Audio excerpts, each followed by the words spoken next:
Test. Oh. Oop. Up. It says we're live. Cool.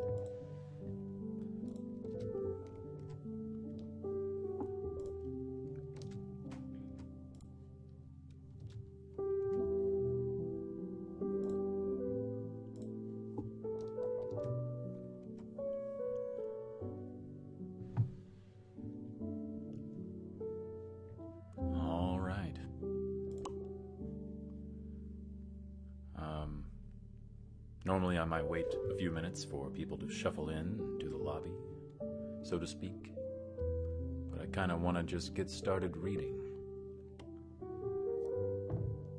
Hey, we already got a like too. Wow. Thank you for the like. I know it's been a while since I've been live. Also, my microphone is in binaural mode. Maybe I should put that in the description. Midnight Official, hey, it's good to see you. Great to see you too, a long time no see. Okay, I changed the title of the video to contain the word binaural. Good to see you too, Midnight. Let me grab something real quick.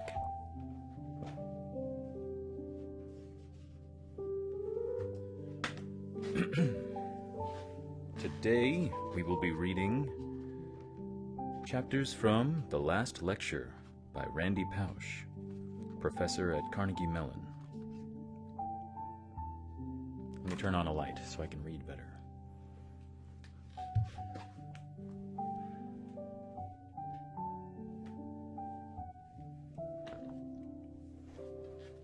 I've been all right. Up and down. Things are looking up at the moment, though, I think. How have you been? For a little bit more information on this book before we jump in. I'm not going to be starting the book from the beginning. I've already started it. I do not feel like starting it over. I'm only a few chapters in, luckily. But again, here's like an overview, okay? We cannot change the cards we are dealt, just how we play the hand. Randy Pausch.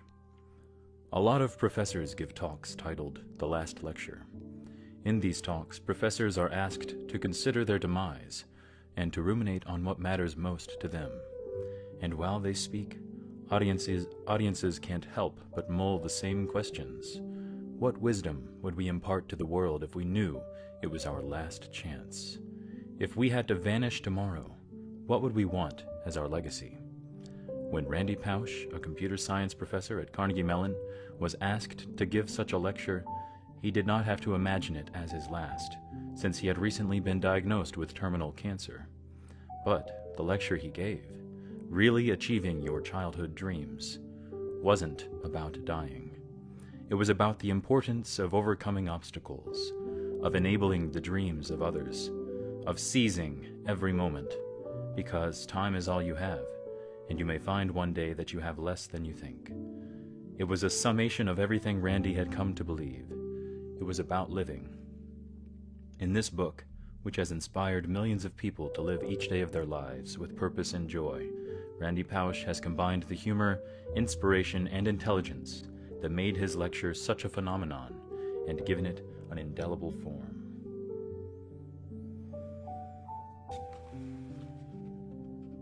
Okay, that seems like enough preface, wouldn't you say?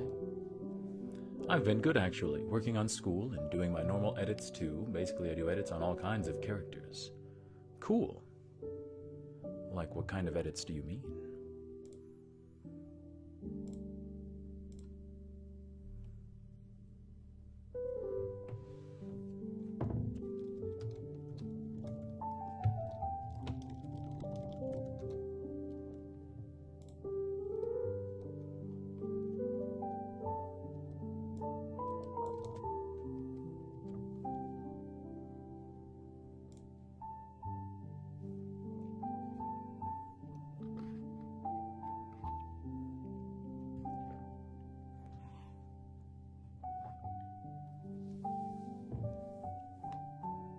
Video edits. I use Video Star.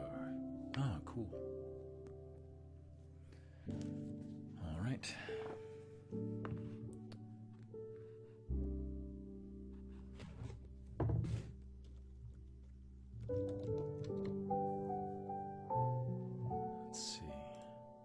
song is about to loop. As I've been reading this book, I like to leave a unique song looping for each chapter.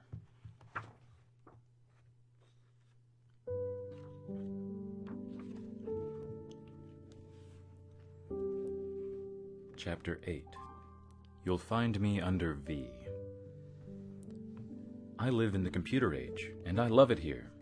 I have long embraced pixels, multi-screen workstations, and the information superhighway.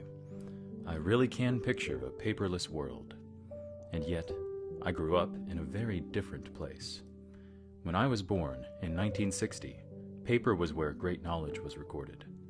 In my house, all through the 1960s and 1970s, our family worshipped the World Book Encyclopedia. The photos, the maps, the flags of different countries, the handy sidebars revealing each state's population, motto, and average elevation.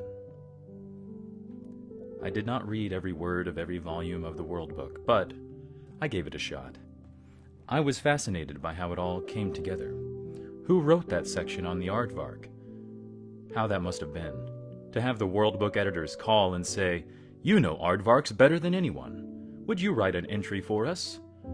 Then there was the Z volume. Who was the person deemed enough of a Zulu expert to create that entry? Was he or she a Zulu? My parents were frugal.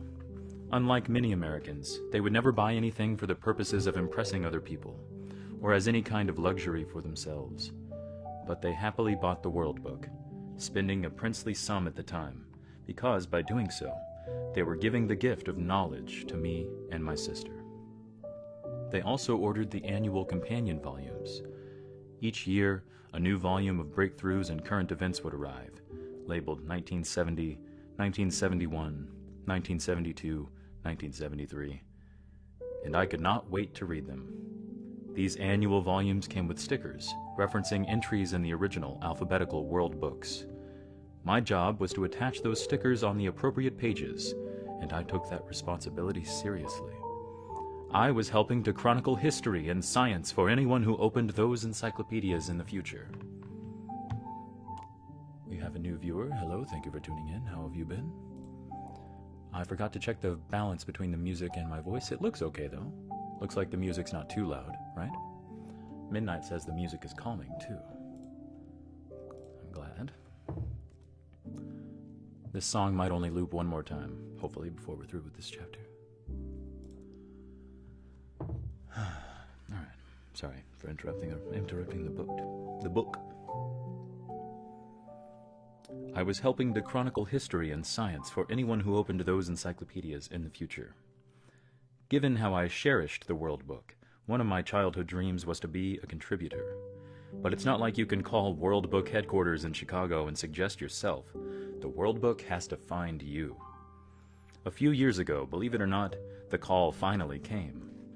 It turned out that somehow my career up to that time had turned me into exactly the sort of expert the World Book felt comfortable badgering. They didn't think I was the most important virtual reality expert in the world. That person was too busy for them to approach. But me, I was in that mid-range level, just respectable enough, but not so famous that I would turn them down. Would you like to write our new entry on virtual reality? They asked. I gotta go. I'm sorry I can't stick around for the entire time. If you're live later, I'll be here. Also, have a wonderful day, and remember you were amazing and never forget it. Much love. Hopefully, I'll see you later indeed. Sweetest dreaming, whether wake or sleep. Let's see.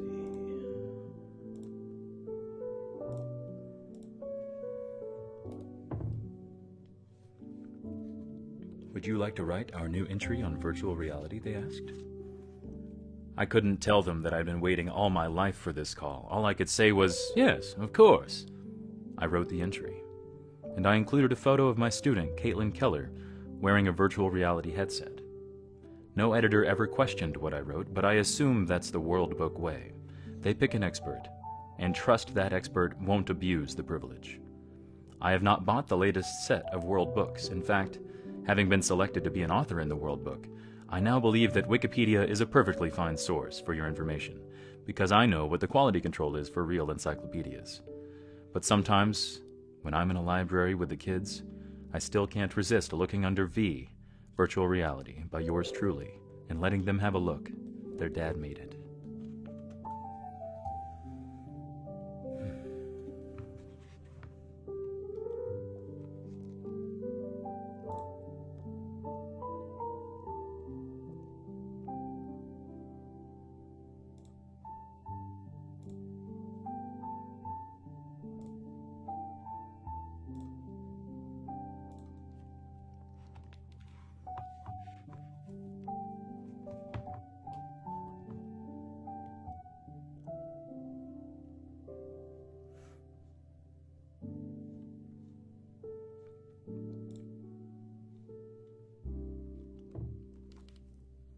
We'll continue reading chapter 9 momentarily. Just letting this song finish.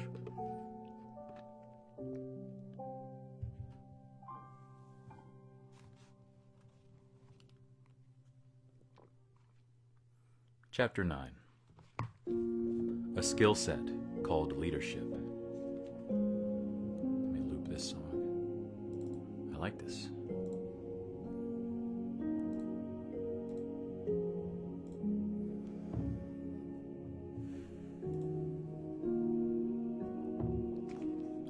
Like countless American nerds born in 1960, I spent part of my childhood dreaming of becoming Captain James T. Kirk, commander of the starship Enterprise. I didn't see myself as Captain Pausch. I imagined a world where I actually got to be Captain Kirk. For ambitious young boys with a scientific bent, there could be no greater role model than James T. Kirk of Star Trek. In fact, I seriously believe that I became a better teacher and colleague, maybe even a better husband, by watching Kirk run the Enterprise. Think about it. If you've seen the TV show, you know that Kirk was not the smartest guy on the ship. Mr. Spock, his first officer, was the always logical intellect on board. Dr. McCoy had all the medical knowledge available to mankind in the 2260s. Scotty was the chief engineer, who had the technical know-how to keep that ship running, even when it was under attack by aliens. So what was Kirk's skill set? Why did he get to climb on board the Enterprise and run it? The answer: there is this skill set called leadership. I learned so much by watching this guy in action. He was the distilled essence of the dynamic manager, a guy who knew how to delegate, had the passion to inspire, and looked good in what he wore to work. He never professed to have skills greater than his subordinates. He acknowledged that they knew what they were doing in their domains, but he established the vision, the tone. He was in charge of morale. On top of that, Kirk had the romantic chops to woo women in every galaxy he visited. Picture me at home watching TV, a 10-year-old in glasses. Every time Kirk showed up on the screen, he was like a Greek god to me. Sorry, I got a text.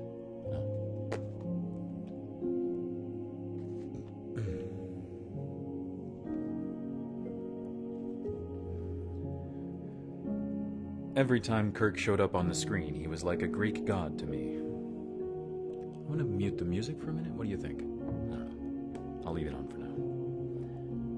And Kirk had the coolest damn toys. When I was a kid, I thought it was fascinating that he could be on some planet and he had this thing, this Star Trek communicator device, that let him talk to people back on the ship. I now walk around with one in my pocket. Who remembers that it was Kirk who introduced us to the cell phone? A few years ago, I got a call on my communicator device from a Pittsburgh author named Chip Walter. He was co-writing a book with William Shatner, aka Kirk, about how scientific breakthroughs first imagined on Star Trek foreshadowed today's technological advancements. Captain Kirk wanted to visit my virtual reality lab at Carnegie Mellon. Granted, my childhood dream was to be Kirk, but I still considered it a dream realized when Shatner showed up. It's cool to meet your boyhood idol, but it's almost indescribably cooler when he comes to you to see cool stuff you've been doing in your lab. My students and I worked around the clock to build a virtual reality world that resembled the bridge of the Enterprise. When Shatner arrived, we put this bulky, head-mounted display on him. It had a screen inside, and as he turned his head, he could immerse himself in 360-degree images of his old ship. "Wow, you even have the turbolift doors," he said. And we had a surprise for him, too. Red alert sirens. Without missing a beat, he barked, "We're under attack!" Shatner stayed for 3 hours and asked tons of questions. A colleague later said to me, "He just kept asking and asking. He doesn't seem to get it." But I was hugely impressed. Shatner, was the ultimate example of a man who knew what he didn't know, was perfectly willing to admit it, and didn't want to leave until he understood. That's heroic to me. I wish every grad student had that attitude. During my cancer treatment, when I was told that only 4% of pancreatic cancer patients live 5 years, a line from the Star Trek movie The Wrath of Khan came into my head. In the film, Starfleet cadets are faced with a simulated training scenario where, no matter what they do, their entire crew is killed. The film explains that when Kirk was a cadet, he reprogrammed the simulation because he didn't believe in the no-win scenario. Over the years, some of my sophisticated academic colleagues have turned up their noses at my Star Trek infatuation, but from the start, it has never failed to stand me in good stead. After Shatner learned of my diagnosis, he sent me a photo of himself as Kirk. On it, he wrote, "I don't believe in the no-win scenario."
Chapter 10.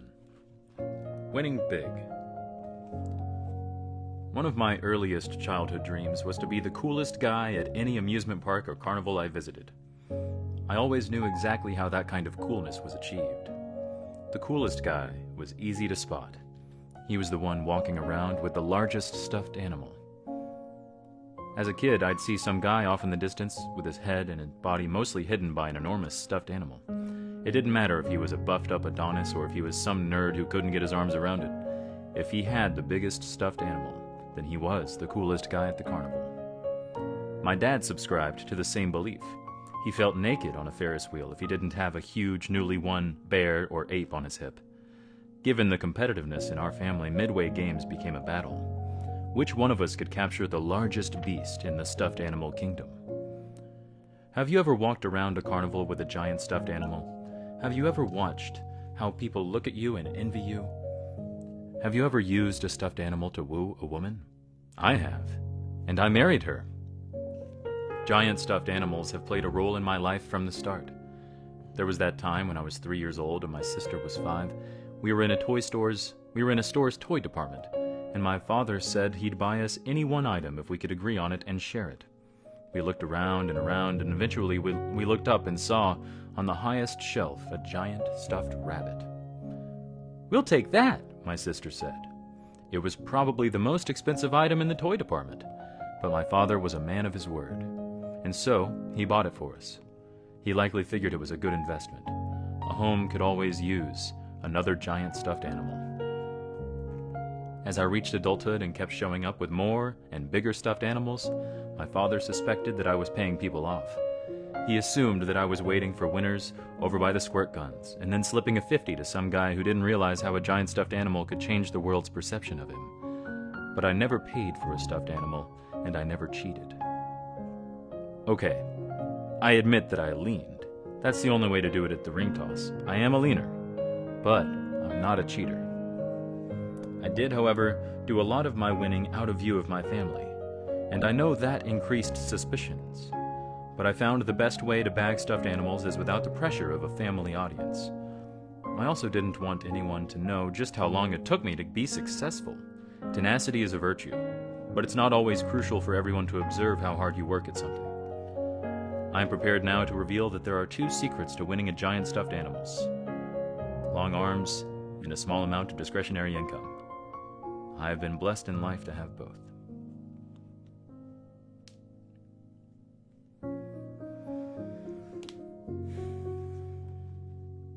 I talked about my stuffed animals at my last lecture and showed photos of them.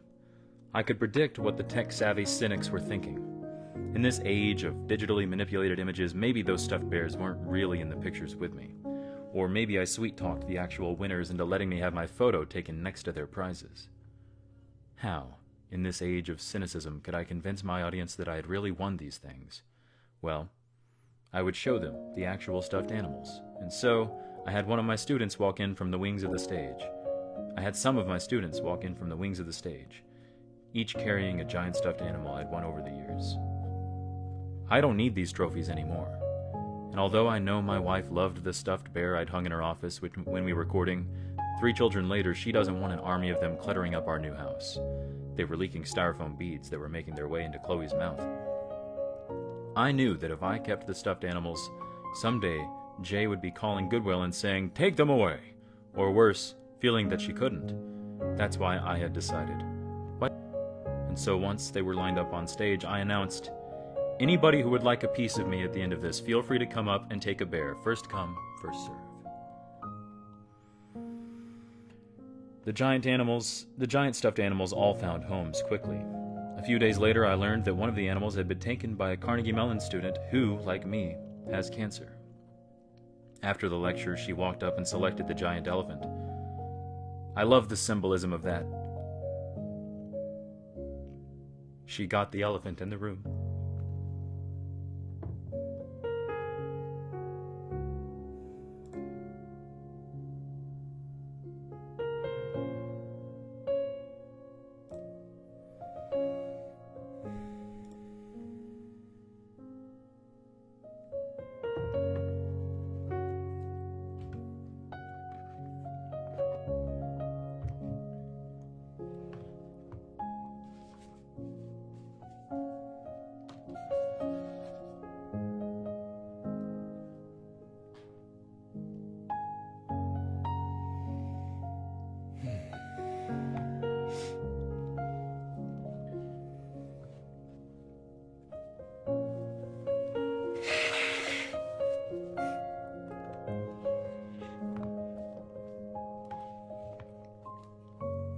Chapter 11. The Happiest Place on Earth. In 1969, when I was 8 years old, my family went on a cross-country trip to see Disneyland. It was an absolute quest, and once we got there, I was just in awe of the place. It was the coolest environment I had ever been in. As I stood in line with all the other kids, all I could think was, I can't wait to make stuff like this. Two decades later, when I got my PhD in computer science from Carnegie Mellon, I thought that made me infinitely qualified to do anything. So I dashed off my letters of application to Walt Disney Imagineering. And they sent me some of the nicest go-to-hell letters I'd ever received. They said they had reviewed my application and they did not have, quote, any positions which require your particular qualifications, end quote. Nothing? This is a company famous for hiring armies of people to sweep the streets. Disney had nothing for me? Not even a broom? So that was a setback. But I kept my mantra in mind. The brick walls are there for a reason. They're not there to keep us out. The brick walls are there to give us a chance to show how badly we want something. Fast forward to 1995. I had become a professor at the University of Virginia, and I had helped build a system called virtual reality on $5 a day. This was at a time when virtual reality experts were insisting they'd need $500,000 to do anything. And my colleagues and I did our own little version of the Hewlett-Packard garage thing and hacked together a working low-budget virtual reality system. People in the computer science world thought this was pretty great.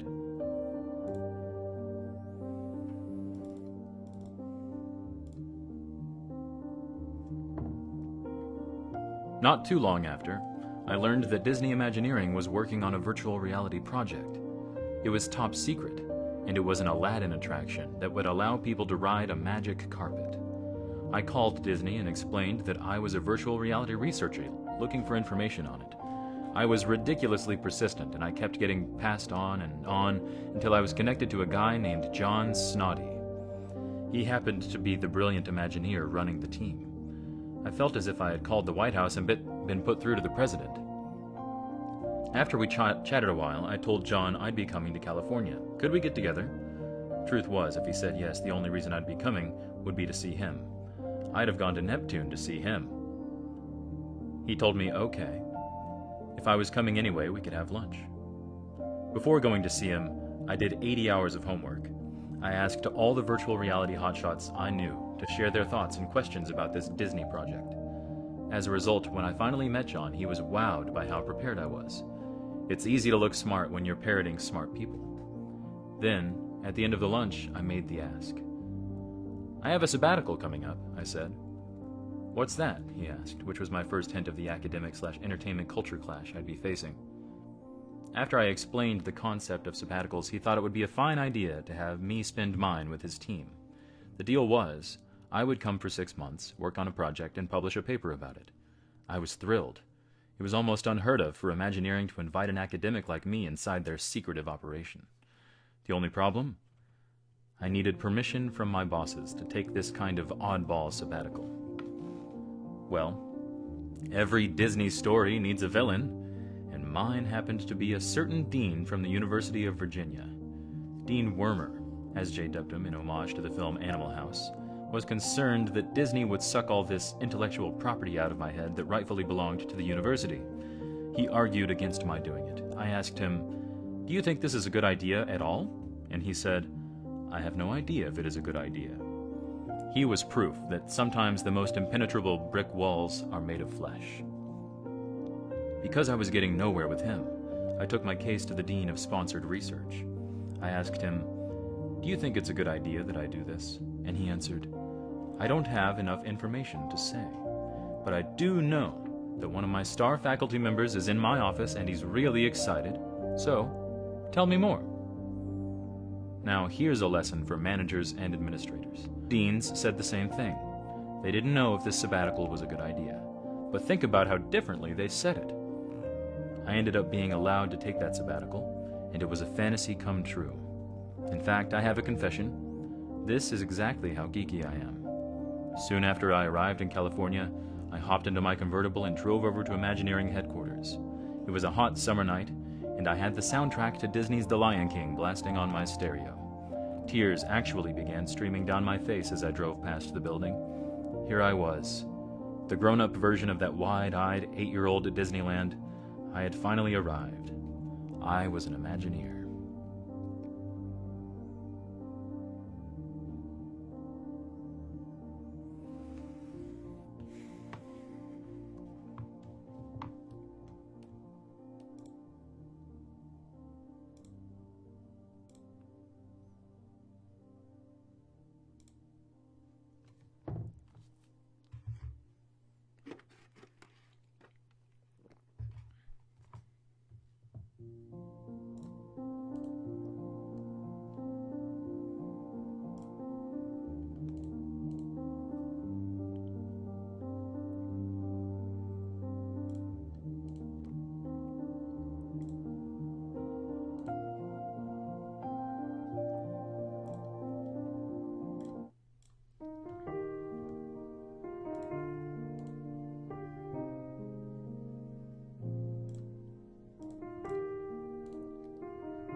Section 3. Adventures and Lessons Learned. Chapter 12. The park is open until 8 p.m. My medical odyssey began in the summer of 2006, when I first felt slight, unexplained pain in my upper abdomen.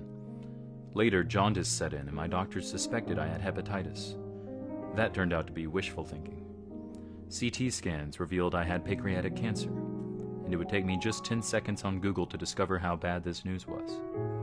Pancreatic cancer has the highest mortality rate of any cancer. Half of those diagnosed with it die within 6 months, and 96% die within 5 years. I approached my treatment like I approach so many things, as a scientist. And so I asked lots of data-seeking questions, and found myself hypothesizing along with my doctors. I made audio tapes of my conversations with them so I could listen more closely to their explanations at home. I'd find obscure journal articles and bring them with me to appointments. Doctors didn't seem to be put off by me. In fact, most thought I was a fun patient because I was so engaged in everything. They didn't even seem to mind when I brought along advocates. My friend and colleague Jessica Hodgins came to my appointments to offer both support and her brilliant research skills in navigating medical information. I told doctors that I'd be willing to endure anything in their surgical arsenal, and I'd swallow anything in their medicine cabinet because I had an objective. I wanted to be alive as long as possible for Jay and the kids. At my first appointment with Pittsburgh surgeon Herb Zay, I said, "Let's be clear. My goal is to be alive and on your brochure in 10 years. I turned out to be among the minority of patients who could benefit from what is called the Whipple operation, named for a doctor who in the 1930s conjured up this complicated procedure. Through the 1970s, the surgery itself was killing up to 25% of patients who underwent it. By the year 2000, the risk of dying from it was under 5% if done by experienced specialists. Still, I knew I was in for a brutal time, especially since the surgery needed to be followed by an extremely toxic regimen of chemotherapy and radiation. As part of the surgery, Dr. Zay removed not only the tumor, but my gallbladder, a third of my pancreas, a third of my stomach, and several feet of my small intestine. Once I recovered from that, I spent 2 months at MD Anderson Cancer Center in Houston, receiving those powerful dosages of chemo, plus daily high-dose radiation of my abdomen. I went from 182 to 138 pounds, and by the end, could hardly walk. In January, I went home to Pittsburgh and my CT scans showed no cancer. I slowly regained my strength. In August, it was time for my quarterly check-in back at MD Anderson. Jay and I flew to Houston for the appointment, leaving the kids with a babysitter back home. We treated the trip like something of a romantic getaway. We even went to a giant water park the day before. I know, my idea of a romantic getaway. And I rode the speed slide, grinning all the way down. Then, on August 15th, 2007, a Wednesday, Jay and I arrived at MD Anderson to go over the results of my latest CT scans with my oncologist, Robert Wolfe. We were ushered into an examining room where a nurse asked a few routine questions. "Any changes in your weight, Randy? Are you still taking the same medications?" Jay took note of the nurse's happy sing-song voice as she left, how cheerily she said, "Okay, the doctor will be in to see you soon," as she closed the door behind her. The examining room had a computer in it, and I noticed that the nurse had not logged out. My medical records were still up on the screen. I know my way around computers, of course, but this required no hacking at all. My whole chart was right there. "Shall we have a look-see?" I said to Jay. I felt no qualms at all about what I was about to do. After all, these were my records. I clicked around and found my blood work report. There were 30 obscure blood values, but I knew the one I was looking for. CA-19-9, the tumor marker. When I found it, the number was a horrifying 208. The normal value is under 37. I studied it for just a second. "It's over," I said to Jay. "My goose is cooked." "What do you mean?" she asked. I told her the CA 19.9 value. She had educated herself enough about cancer treatment to know that 208 indicated metastasis, a death sentence. "It's not funny," she said. "Stop joking around." I then pulled up my CT scans on the computer and started counting. 1, 2, 3, 4, 5, 6. I could hear the panic in Jay's voice. "Don't tell me you're counting tumors," she said. I couldn't help myself. I kept counting aloud. 7, 8, 9, 10. I saw it all. The cancer had metastasized to my liver. Jay walked over to the computer, saw everything clearly with her own eyes, and fell into my arms. We cried together, and that's when I realized there was no box of tissues in the room. I had just learned I would soon die, and in my inability to stop being rationally focused, I found myself thinking, shouldn't a room like this, at a time like this, have a box of Kleenex? Wow, that's a glaring operational flaw. There was a knock on the door. Dr. Wolf entered, a folder in his hand. He looked from Jay to me to the CT scans on the computer, and he knew what just happened. I decided to just be preemptive. "We know," I said. By that point, Jay was almost in shock, crying hysterically. I was sad too, of course, and yet I was also fascinated by the way in which Dr. Wolf went about the grim task before him. The doctor sat next to Jay to comfort her. Calmly, he explained to her that he would no longer be working to save my life. "What we are trying to do," he said, "is extend the time Randy has left so he can have the highest quality of life. That's because, as things now stand, medical science doesn't have anything to offer him to keep him alive for a normal lifespan." Wait, Jay said. "You're telling me that's it? Just like that, we've gone from 'we're going to fight this' to 'the battle is over'? What about a liver transplant?" "No," the doctor said. "Not once the metastasis occurs." He talked about using palliative chemo. Treatment that's not intended to be curative, but could ease symptoms, possibly buying a few months, and about finding ways to keep me comfortable and engaged in life as the end approached. The whole horrible exchange was surreal for me. Yes, I felt stunned and bereft for myself, and especially for Jay, who couldn't stop crying. But a strong part of me remained in Randy's scientist mode, collecting facts and quizzing the doctor about options. At the same time, there was another part of me that was utterly engaged in the theater of the moment. I felt incredibly impressed, awed really, by the way Dr. Wolf was giving the news to Jay. I thought to myself, look at how he's doing this. He's obviously done this so many times before, and he's good at it. He's carefully rehearsed, and yet everything is still so heartfelt and spontaneous. I took note of how the doctor rocked back in his chair and closed his eyes before answering a question, almost as if that was helping him think harder. I watched the doctor's body posture, the way he sat next to Jay. I found myself almost detached from it all, thinking, he isn't putting his arm around her shoulder. I understand why. That would be too presumptuous. But he is leaning in, his hand on her knee. Boy, he's good at this. I wished every medical student considering oncology could see what I was seeing. I watched Dr. Wolf use semantics to phrase whatever he could in a positive light. When we asked, "How long before I die?" he answered, "You've 3 to 6 months of good health." That reminded me of my time at Disney. Ask Disney World workers, what time does the park close? They are supposed to answer, the park is open until 8 p.m. In a way, I felt an odd sense of relief. For too many tense months, Jay and I had been waiting to see if and when the tumors would return. Now here they were, a full army of them. The wait was over. Now we could move on to dealing with whatever came next. At the end of the meeting, the doctor hugged Jay and shook my hand, and Jay and I walked out together into our new reality. Leaving the doctor's office, I thought about what I'd said to Jay in the water park in the afterglow of the speed slide. Even if the scan results are bad tomorrow, I had told her, I just want you to know that it feels great to be alive and to be here today, alive with you. Whatever news we get about the scans, I'm not going to die whenever we hear it.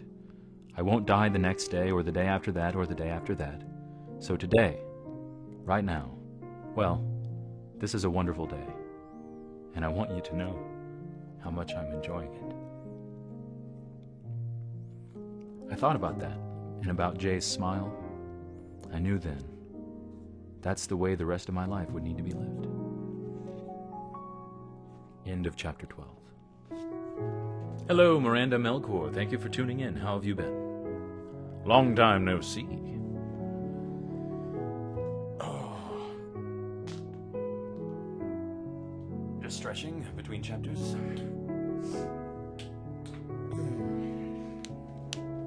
Maybe nosing my blow, so to speak.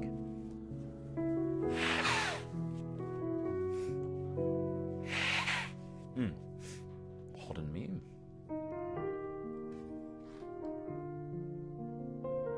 Long time no see indeed. Yes, quite. Considerably.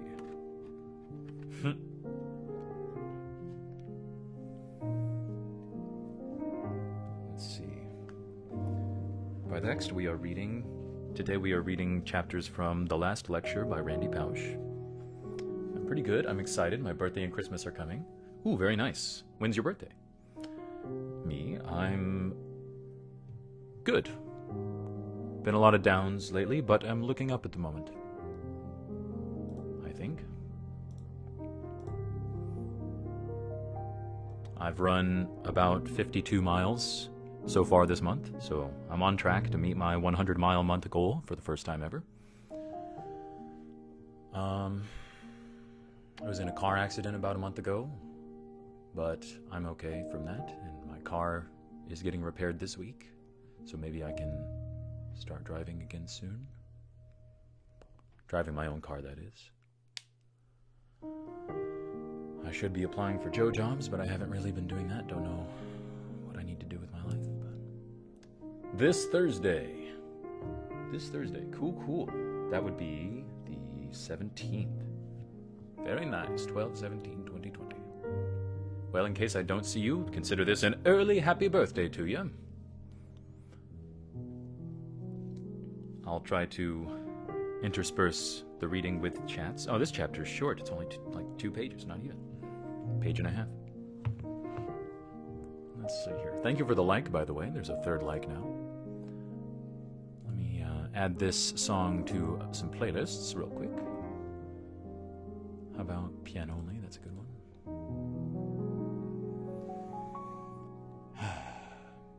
Were you one of the viewers who preferred reading without piano music, or did you prefer it with music?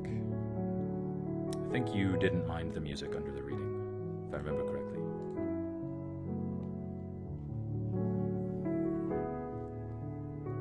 Let's see. Rainies, yes.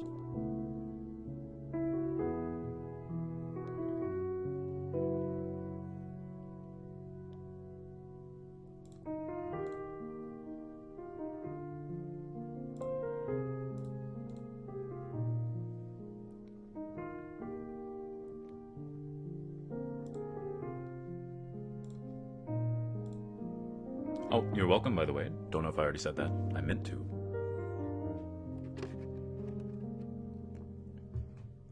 Also, yes, I know. It's been a hard month for a lot of people, considering the season, you know, Christmas and everything. Yep. And COVID.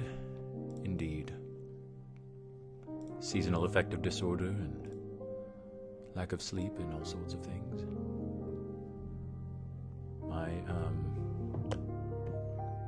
I don't know how much personal stuff I should talk about on here.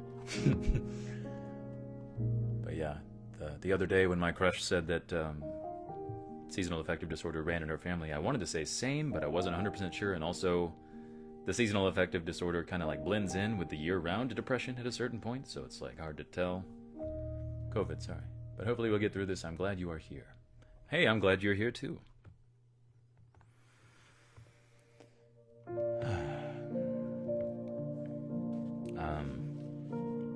The reason we are reading through the last lecture right now is because it was one of my favorite books growing up. You know, about 10 years ago, when I was in high school. I call that growing up. And yes, I don't mind the piano music. Cool. Yeah, it was one of my favorite books growing up, and I haven't done much reading since that period. And my best friend currently is a avid reader. He has all the video games he wants, and music he wants, and movies he wants, so figured out how to buy him a book for his shelf for Christmas, because he's been reading so much lately. So I wanted to reread one of my favorite nonfiction books before I gave it to my best friend as a Christmas gift, just to make sure I still liked it. And I think I still like it. We're about 13 chapters in now. Yeah. I feel like soon we're going to get to my favorite chapter. There have been a couple good ones so far, though. I made a note.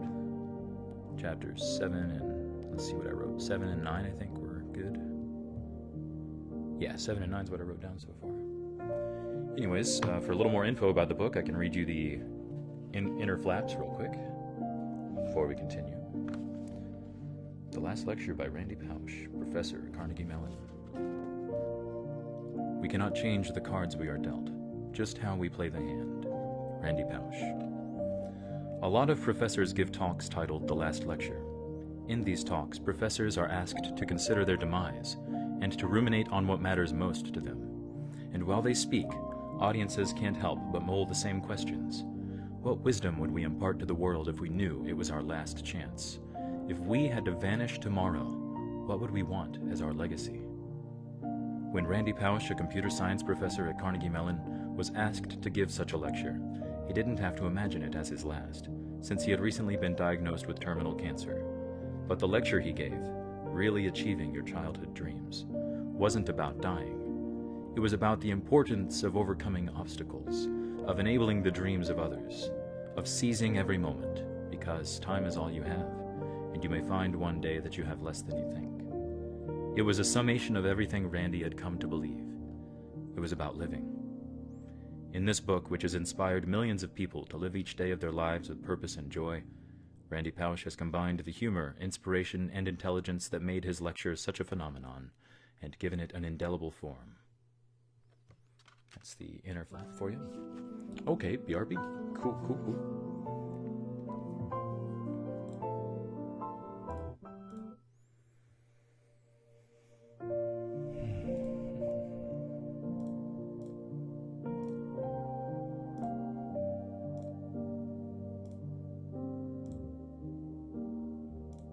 Just looking at the music for a minute.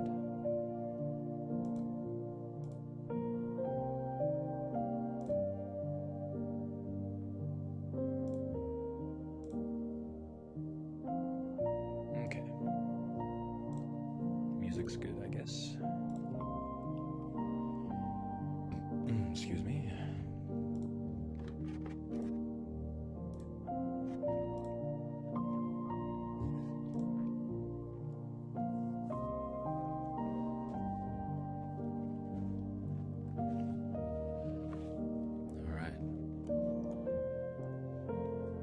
Chapter 13, The Man in the Convertible. One morning, well after I was diagnosed with cancer, I got an email from Robbie Kozak, Carnegie Mellon's Vice President for Advancement. She told me a story. She said she had been driving home from work the night before and she found herself behind a man in a convertible. It was a warm, gorgeous early spring evening, and the man had his top down and all his windows lowered. His arm was hanging over the driver's side door, and his fingers were tapping along to the music on his radio. His head was bobbing along, too, as the wind blew through his hair. Robbie changed lanes and pulled a little closer.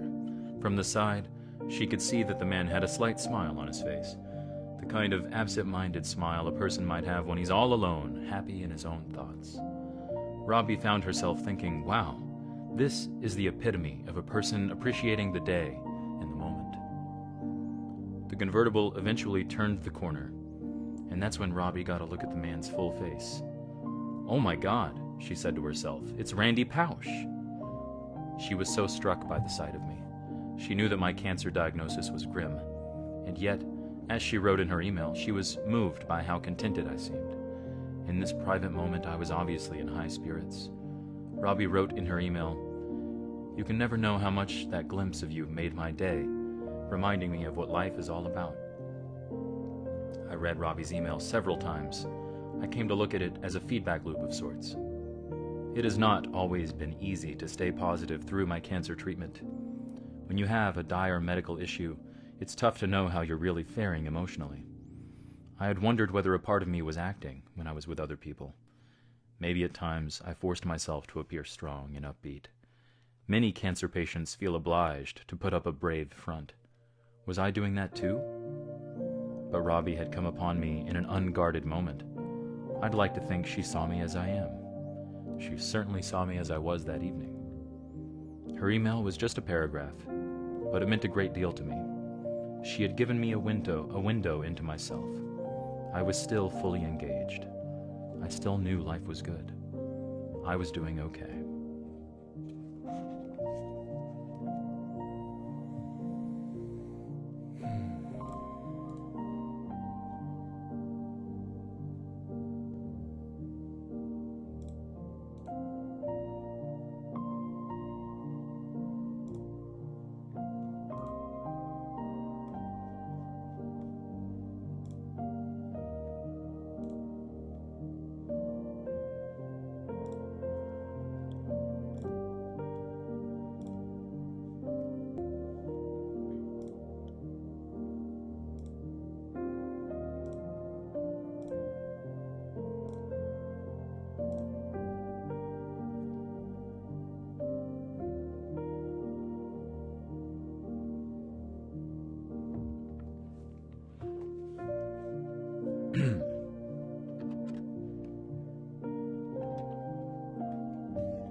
Okay, I'm back.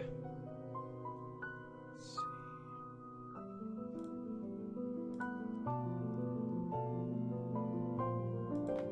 Oh, sorry if that was loud. I popped my neck.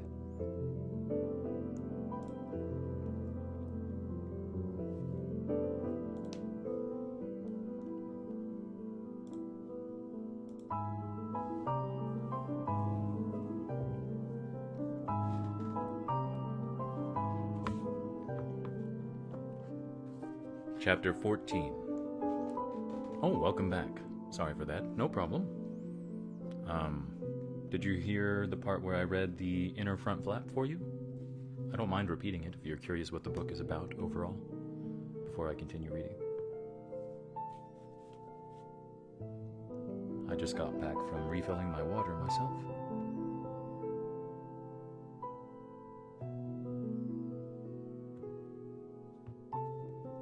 Oh yeah, we're in the same time zone, huh? It's 5:43 p.m. almost for both of us.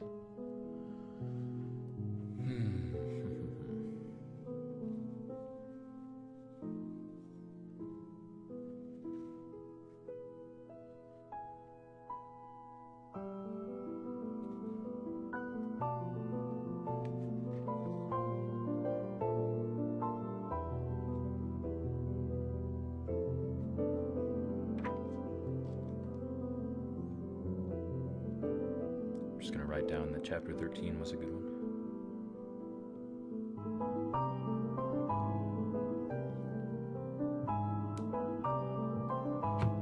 Alright, I suppose I'll go ahead and reread the front flap, just in case. The Last Lecture by Randy Pausch, Professor, Carnegie Mellon. We cannot change the cards we are dealt, just how we play the hand.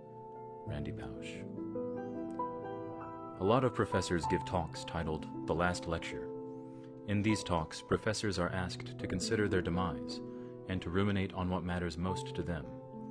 And while they speak, audiences can't help but mull the same questions. What wisdom would we impart to the world if we knew it was our last chance? If we had to vanish tomorrow, what would we want as our legacy? When Randy Pausch, a computer science professor at Carnegie Mellon, was asked to give such a lecture, he didn't have to imagine it as his last, since he had recently been diagnosed with terminal cancer. But the lecture he gave, Really Achieving Your Childhood Dreams, wasn't about dying. It was about the importance of overcoming obstacles, of enabling the dreams of others, of seizing every moment, because time is all you have, and you may find one day that you have less than you think. It was a summation of everything Randy had come to believe. It was about living.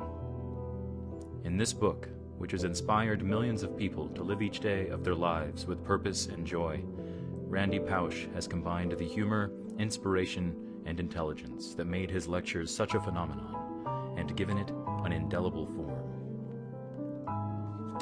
That's the inner front flap. Synopsis, sort of.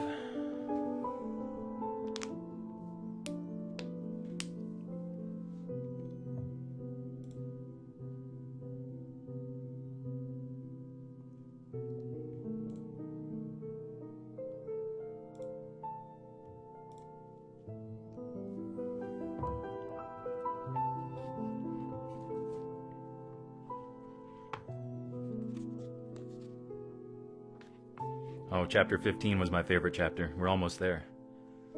Maybe you'll get to hear it.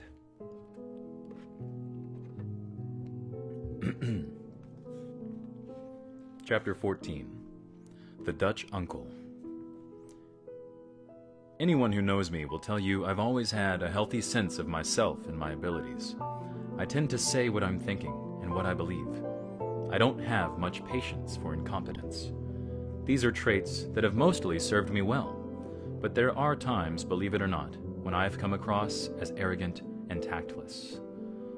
That's when those who can help you recalibrate yourself become absolutely crucial. My sister Tammy had to put up with the ultimate know-it-all kid brother.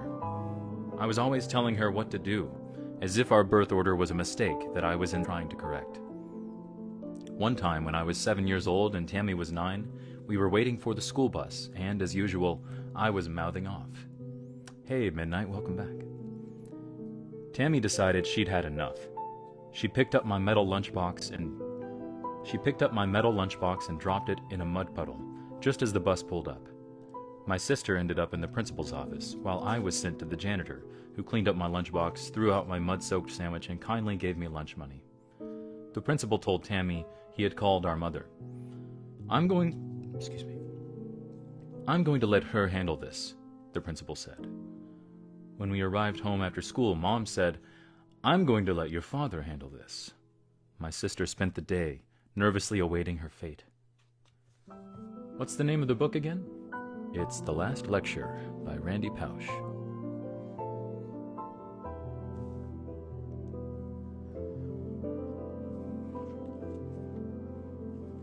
When my father got home after work, he listened to the story and burst into a smile.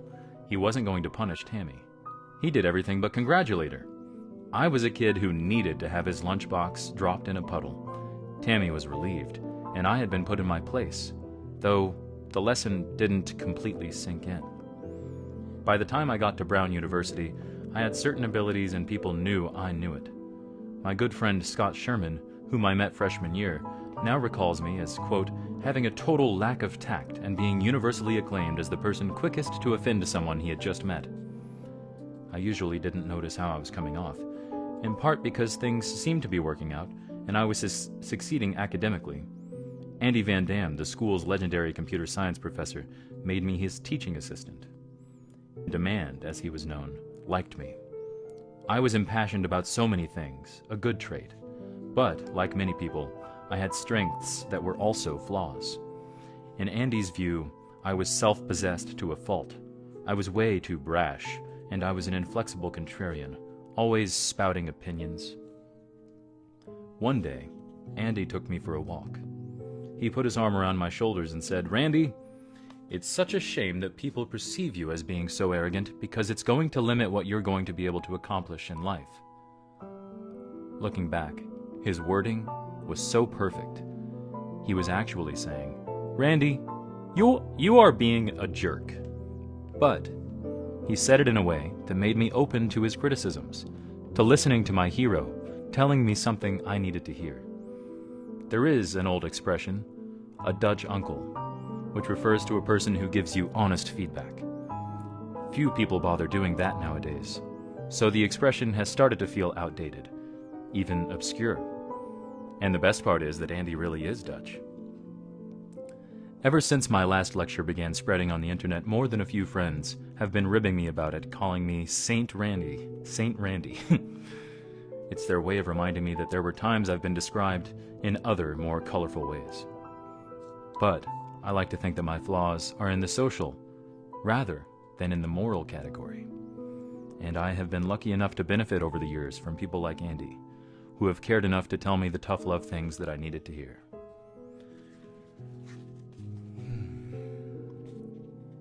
All right. Chapter 15 coming up, my favorite chapter from when I read this book 10 years ago. Let's see what song we get for it. A song called Pink Moon. Yeah, this will work.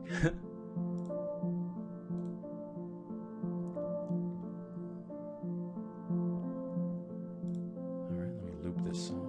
There we go. All right. So, yeah. Whenever I tell anybody about this book, I usually tell them Chapter 15's little story.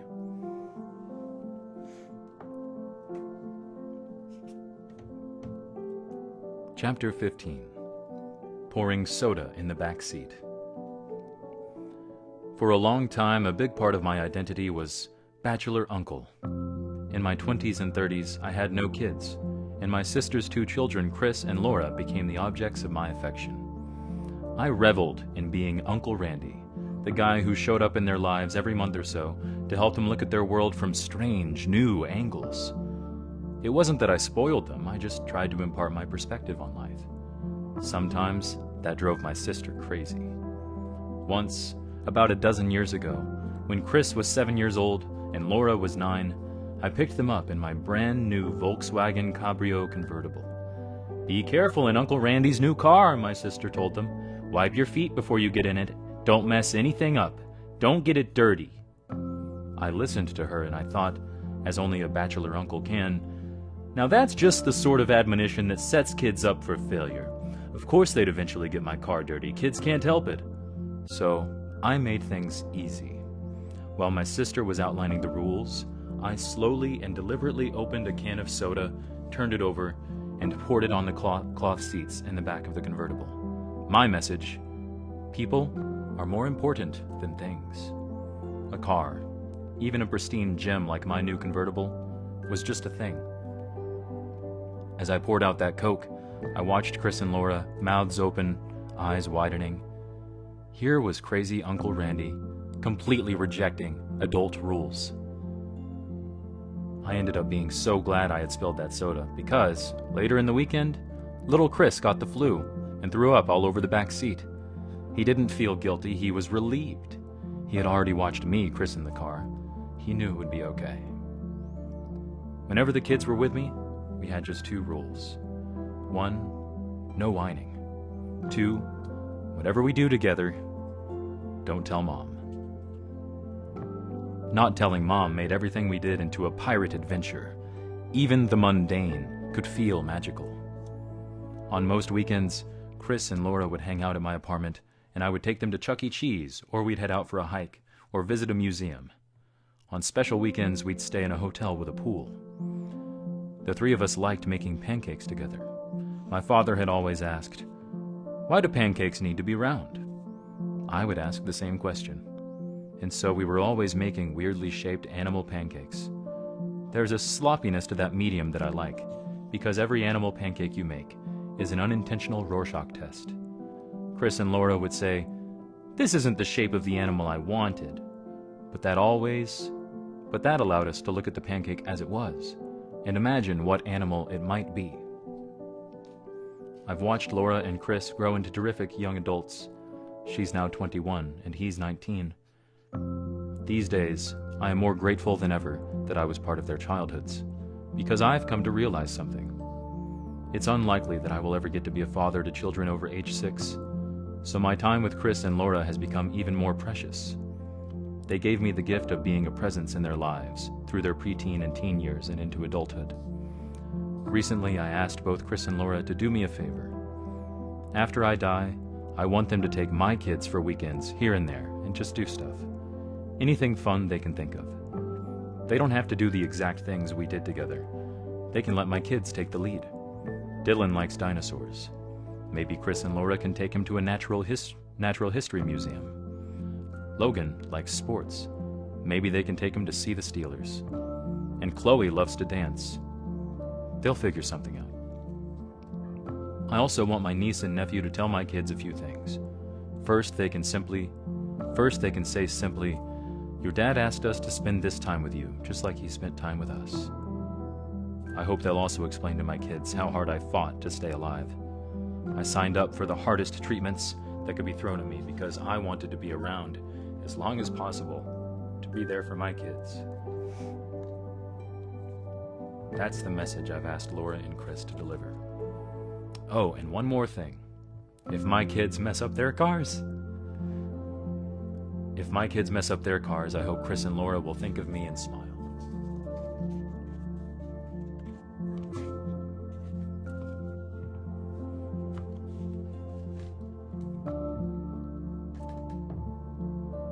End of chapter 15.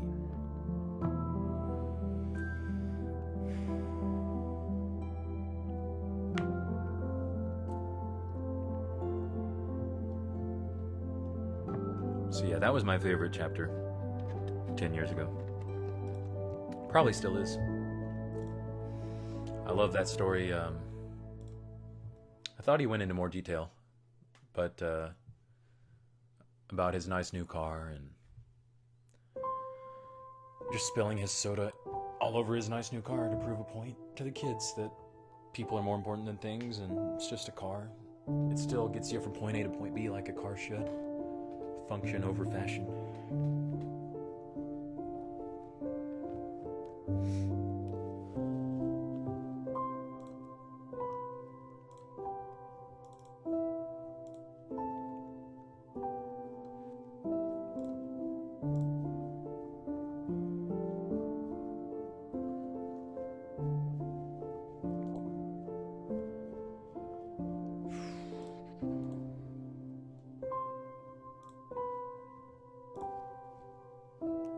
That was amazing.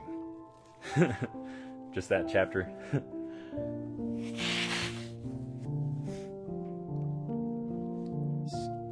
Honestly, I already downloaded the PDF. Oh, cool, so you're following along.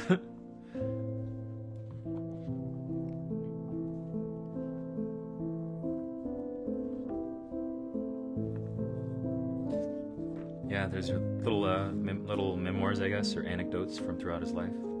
A lot of the chapters. So they're kind of self-contained stories in a lot of ways.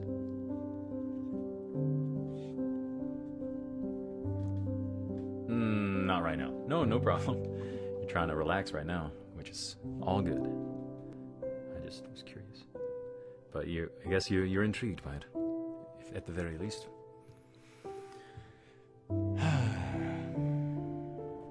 Let's see, what other chapters did I like?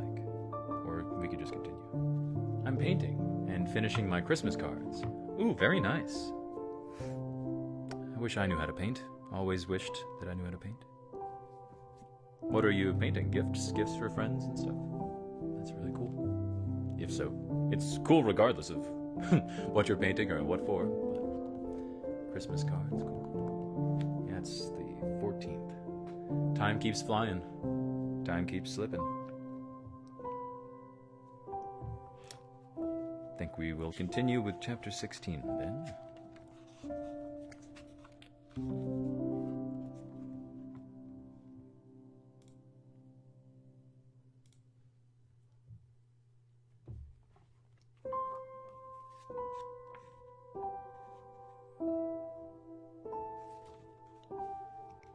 I'm still getting over chapter 15. Alright. Chapter 16. Romancing the Brick Wall. Hang on, let me read your text. Oh, well, I'm not the best, but I love painting. And, just a random girl is what you're painting. Oh, okay. Cool. Draw me like one of your French girls. I gotta blow my nose again.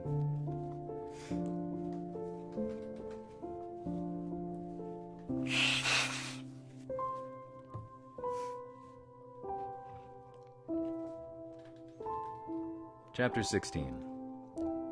Romancing the Brick Wall.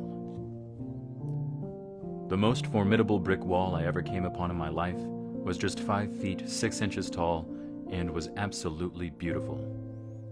But it reduced me to tears, made me reevaluate my entire life, and led me to call my father, in a helpless fit, to ask for guidance on how to scale it. That brick wall was Jay. As I said in the lecture, I was always pretty adept at charging through the brick walls in my academic and professional life. I didn't tell the audience the story about my courtship with my wife because I knew I would get too emotional. Still, the words I said on stage completely applied to my early days with Jay. Quote, "The brick walls are there to stop the people who don't want it badly enough. They are there to stop the other people." End quote. I was a 37-year-old bachelor when Jay and I met. I had spent a lot of time dating around, having great fun, and then losing girlfriends who wanted to get more serious. For years, I felt no compulsion to settle down. Even as a tenured professor who could afford something better, I lived in a $450 a month attic apartment with a fire escape walk-up. It was a place my grad students would not live in because it was beneath them. But it was perfect for me.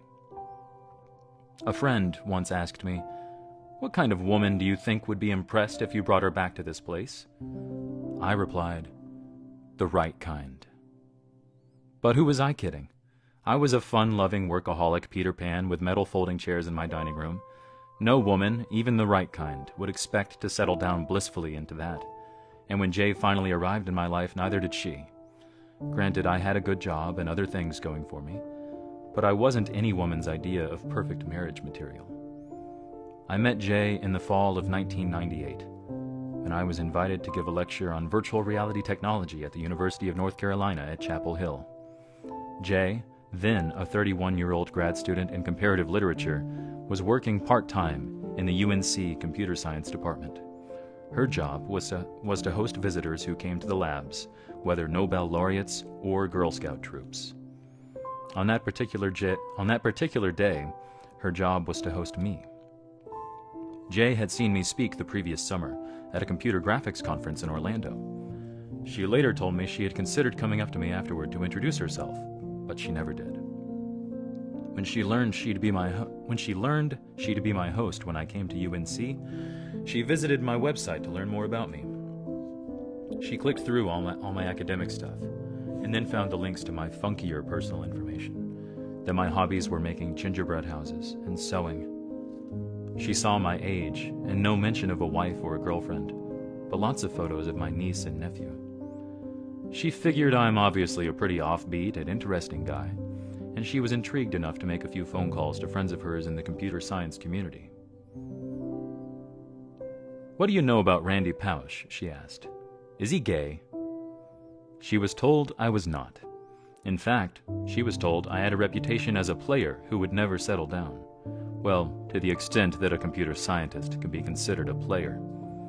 As for Jay, she had been married briefly to her college sweetheart, and after that ended in and after that ended in divorce with no children, she was gun-shy about getting serious again. From the moment I met her the day of my visit, I just found myself staring at her. She's a beauty, of course, and she had this gorgeous long hair then, and this smile that said a lot about both her warmth and her impishness. I was brought into a lab to watch students demonstrate their virtual reality projects, and I had trouble concentrating on any of them because Jay was standing there. Soon enough, I was flirting pretty aggressively. Because this was a professional setting, that meant I was making far more eye contact than was appropriate. Jay later told me, "I couldn't tell if you did that with everyone or if you're singling me out." Oh, believe me, I was singling.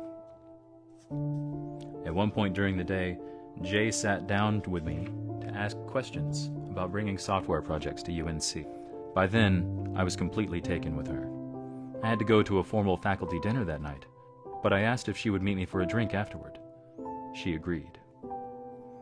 I couldn't concentrate during dinner. I wished all of those tenured professors would just chew faster.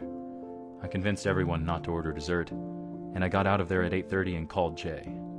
We went to a wine bar, even though I don't really drink, and I quickly felt a magnetic sense that I really wanted to be with this woman.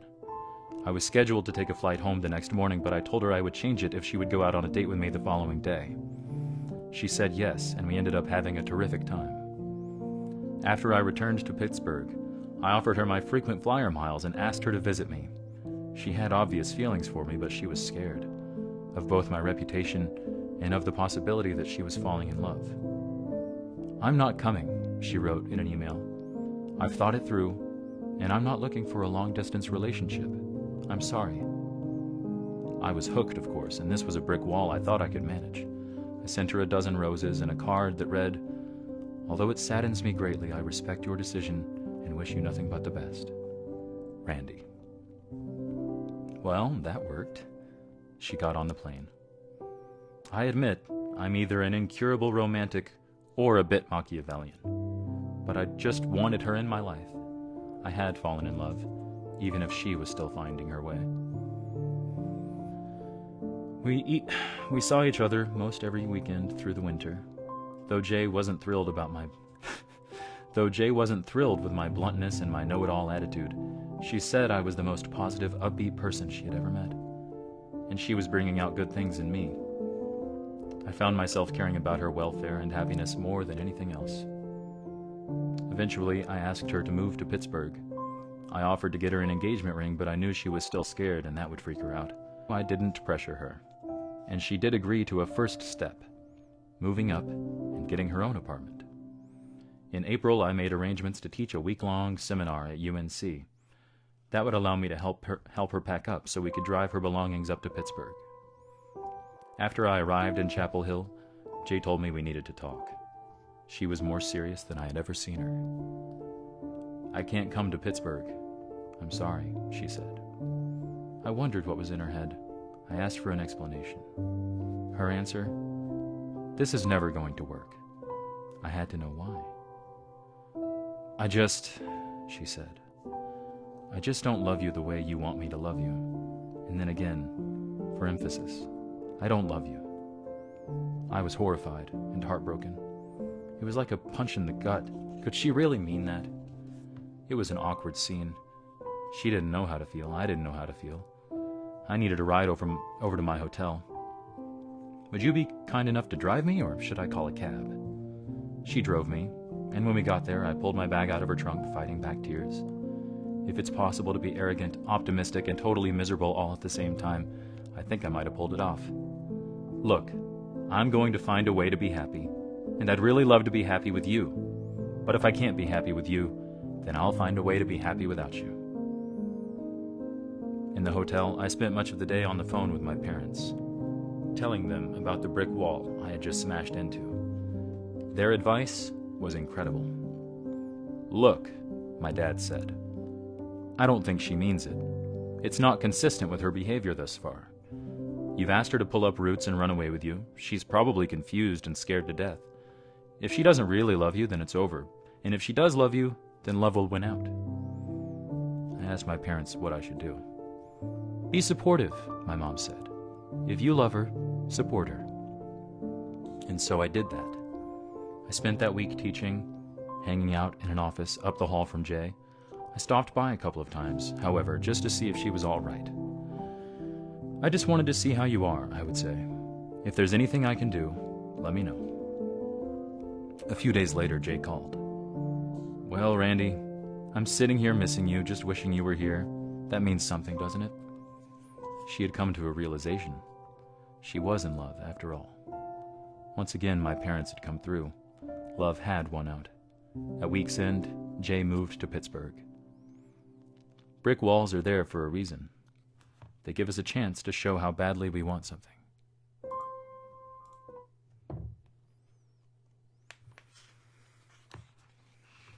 End of chapter 16.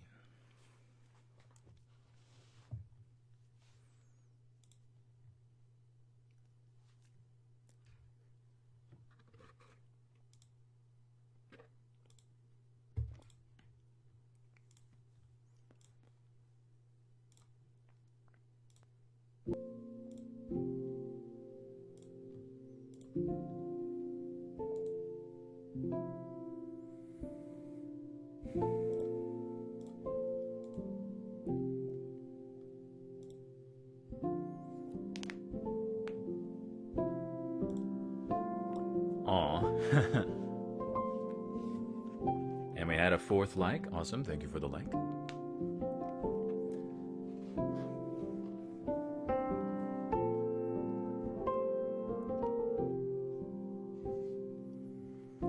Chapter 17. Not all fairy tales end smoothly. Jay and I were married under a 100-year-old oak tree on the lawn of a famous Victorian mansion in Pittsburgh. It was a small wedding, but I like big romantic statements, and so Jay and I agreed to start our marriage in a special way. We didn't leave the reception in a car with cans rattling from the rear bumper. We didn't get into a horse-drawn carriage. Instead, we got into a huge, multicolored hot air balloon that whisked us off into the clouds as our friends and loved ones waved up to us, wishing us bon voyage. What a Kodak moment. When we had stepped into the balloon, Jay was just beaming. It's like a fairy tale ending to a Disney movie, she said. Then the balloon smashed through tree branches on the way up. It didn't sound like the destruction of the Hindenburg, but it was a little disconcerting. No problem, said the man flying the balloon. He's called a ballooner. Usually we're okay going through branches. Usually? We had also taken off a little later than scheduled, and the ballooner said that could make things harder because it was getting dark, and the winds had shifted. I can't really control where we go. We are at the mercy of the winds, he said. But we should be okay. The balloon traveled over urban Pittsburgh back and forth above the city's famous 3 rivers. This was not where the ballooner wanted to be, and I could see he was worried. There's no place to put this bird down, he said, almost to himself. Then to us, we've got to keep looking. The newlyweds were no longer enjoying the view. We were all looking for a large open space hidden in an urban landscape. Finally, we floated into the suburbs, and the ballooner spotted a big field off in the distance. He committed to putting the balloon down in it. This should work, he said, as he started descending fast. I looked down at the field. It appeared to be fairly large, but I noticed there was a train track at the edge of it. My eyes followed the track. A train was coming. At that moment, I was no longer a groom. I was an engineer. I said to the ballooner, Sir, I think I see a variable here. A variable? Is that what you computer guys call a problem? He asked. Well, yes. What if we hit the train? He answered honestly. We were in the basket of the balloon, and the odds of the basket hitting the train were small. However, there was certainly a risk that the giant balloon itself, called the envelope, would fall onto the tracks when we hit the ground. If the speeding train got tangled in the falling envelope, we'd be at the wrong end of the rope, inside a basket getting dragged. In that case, great bodily harm was not just possible, but probable. When this thing hits the ground, run as fast as you can, the ballooner said. These are not the words most brides dream about hearing on their wedding day. In short, Jay was no longer feeling like a Disney princess. and I was already seeing myself as a character in a disaster movie, thinking of how I'd save my new bride during the calamity apparently to come. I looked into the eyes of the ballooner. I often rely on people with expertise I don't have, and I wanted to get a clear sense of where he was on this. In his face, I saw more than concern. I saw mild panic. I also saw fear. I looked at Jay. I had enjoyed our marriage so far. As the balloon kept descending, I tried to calculate how fast we would need to jump out of the basket and run for our lives. I figured the ballooner could handle himself, and if not, well, I was still grabbing Jay first. I loved her. Him, I'd just met. The ballooner kept letting air out of the balloon. He pulled every lever he had. He just wanted to get down somewhere quickly. At that point, he would be better off hitting a nearby house than that speeding train.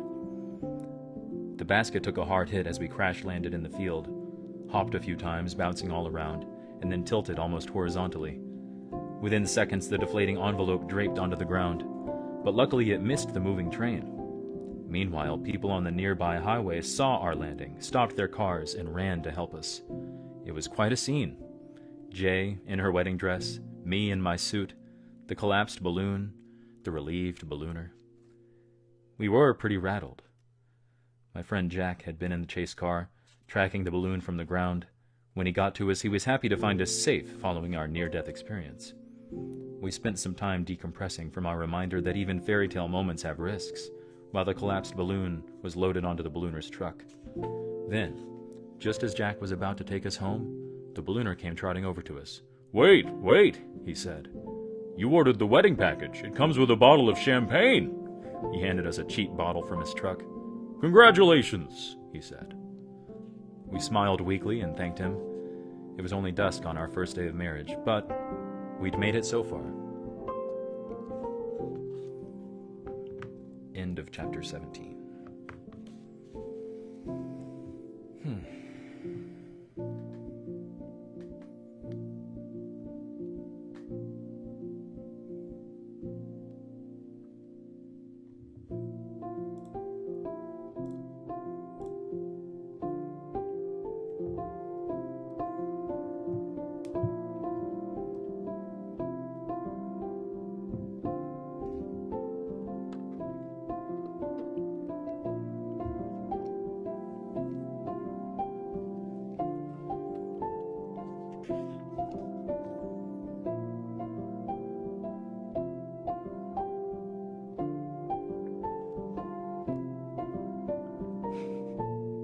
There's a photograph in the book of them at their wedding before the balloon.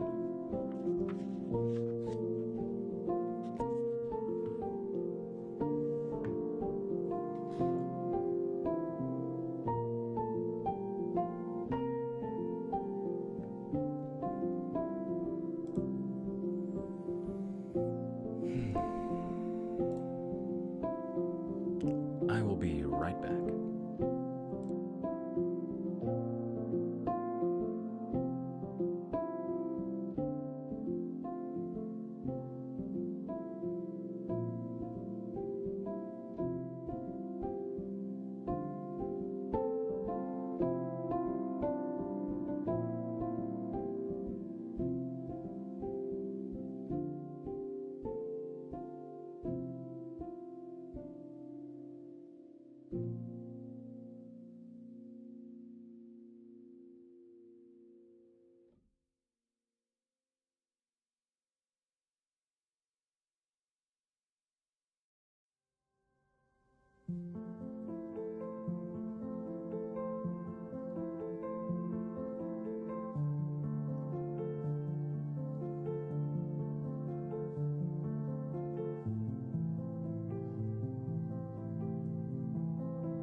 And we're back. Yeah. Hi. Wait, is this a real story, you asked? Yes, this is nonfiction.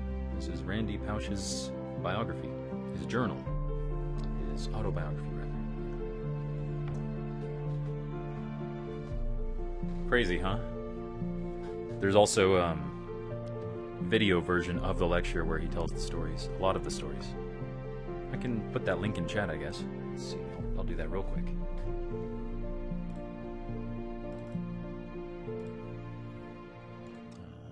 Let's see.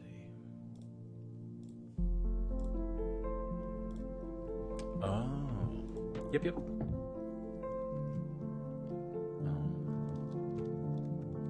Wait a sec, let's see.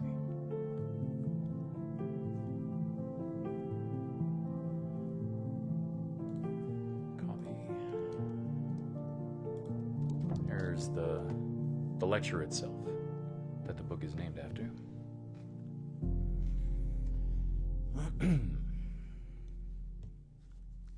Crazy story, huh?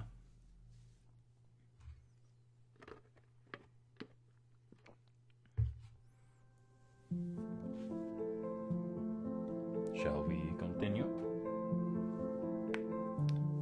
I think we shall. We're almost halfway through the book, although I read most of it offline.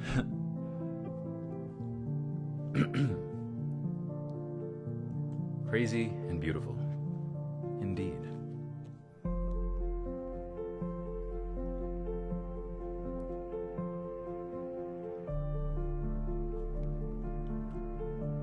Chapter 18. Lucy, I'm home.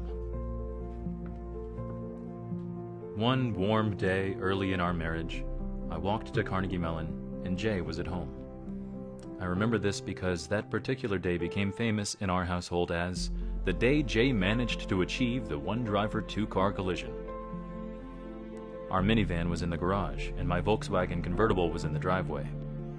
Jay pulled out the minivan without realizing the other car was in the way. The result? An instantaneous crunch, boom, bam! What followed just proves that at times we are all living in an I Love Lucy episode. Jay spent the entire day obsessing over how to explain everything to Ricky when he got home from Club Babalu. Got a spam text, sorry. Jay spent the entire day obsessing over how to explain everything to Ricky when he got home from Club Babalu. She thought it best to create the perfect circumstances to break the news. She made sure both cars were in the garage, with the garage door closed. She was more sweet than usual when I arrived home, asking me all about my day. She put on soft music. She made me my favorite meal.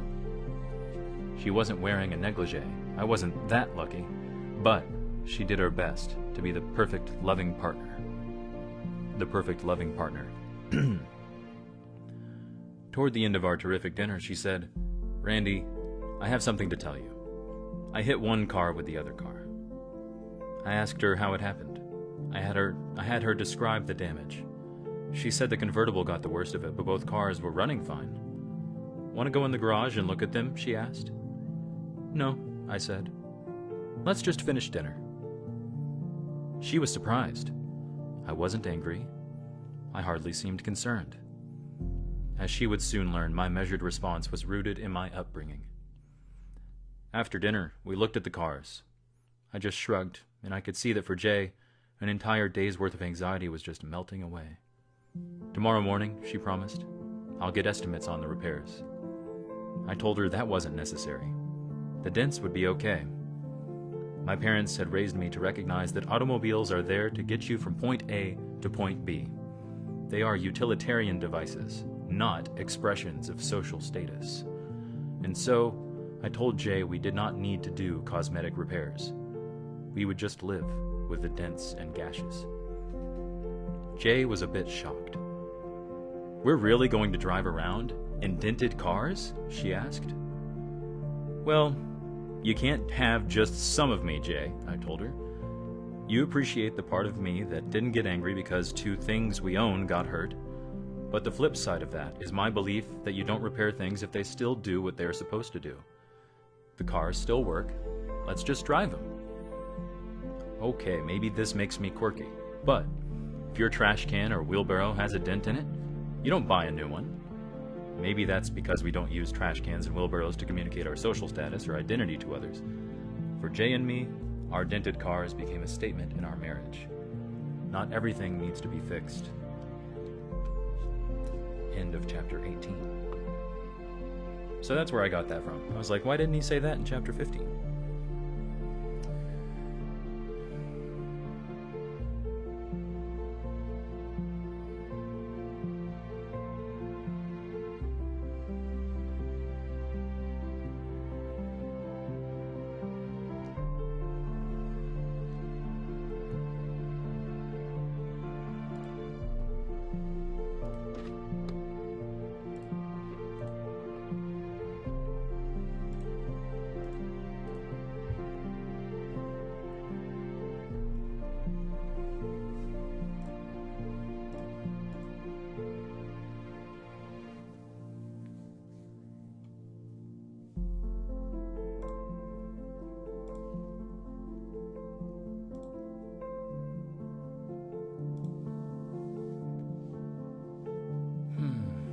I subscribe to that belief.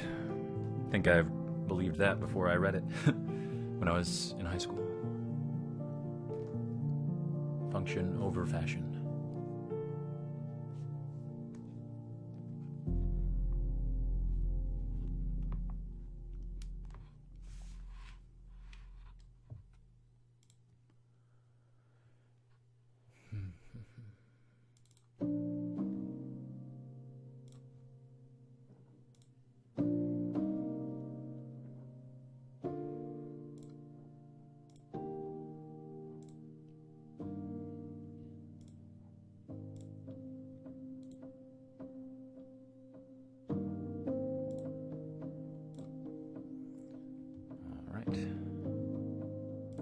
Continuing.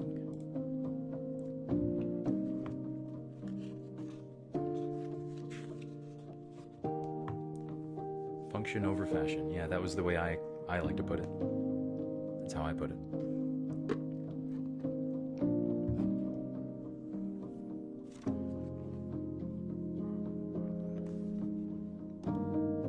Chapter 19. A New Year's Story. No matter how bad things are, you can always make things worse. At the same time, it is often within your power to make them better. I learned this lesson well on New Year's Eve 2001. Jay was 7 months pregnant with Dylan, and we were about to welcome in 2002 having a quiet night at home, watching a DVD. The movie was just starting when Jay said, "I think my water just broke."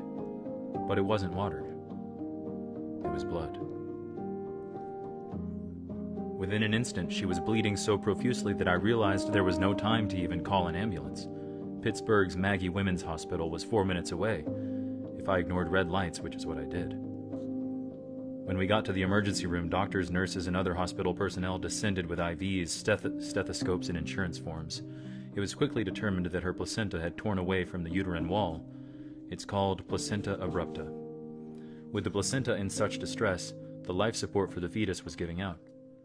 They don't need to tell you how serious this is. Jay's health and the viability of our baby were both at great risk. For weeks, the pregnancy had not been going smoothly. Jay could hardly feel the baby kicking. She wasn't gaining enough weight. Knowing how crucial it is for people to be aggressive about their medical care, I had insisted that she be given another ultrasound. That's when doctors realized Jay's placenta wasn't operating efficiently. The baby wasn't thriving, and so doctors gave Jay a steroid shot to stimulate the development of the baby's lungs. It was all worrisome, but now, here in the emergency room, things had gotten far more serious. "Your wife is approaching clinical shock," a nurse said. Jay was so scared. I saw that on her face. How was I? Also scared, but I was trying to remain calm so I could assess the situation. I looked around me. It was 9 p.m. on New Year's Eve. Surely any doctor or nurse on the hospital's seniority list had gotten off for the night. I had to assume this was the B team. Would they be up for the job of saving my child and my wife? It did not take long, however, for these doctors and nurses to impress me. If they were the B team, they were awfully good. They took over with a wonderful mix of hurry and calm.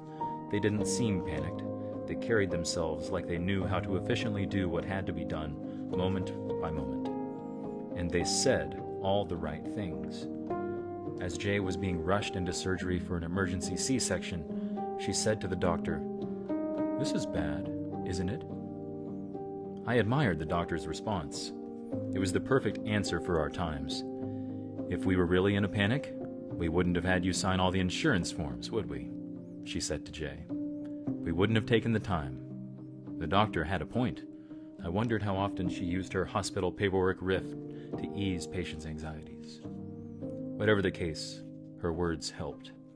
And then the anesthesiologist took me aside. "Look, you're going to have a job tonight," he said, "and you are the only person who can do it. Your wife is halfway to clinical shock. If she goes into shock, we can treat her, but it won't be easy for us. So you have to help her remain calm.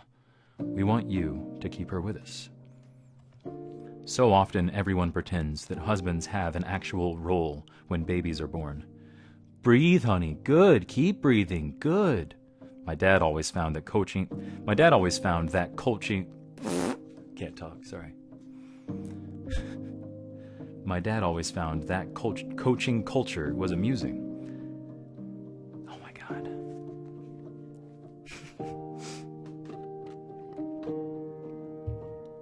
My dad always found that coaching culture amusing, since he was out having cheeseburgers when his first child was born.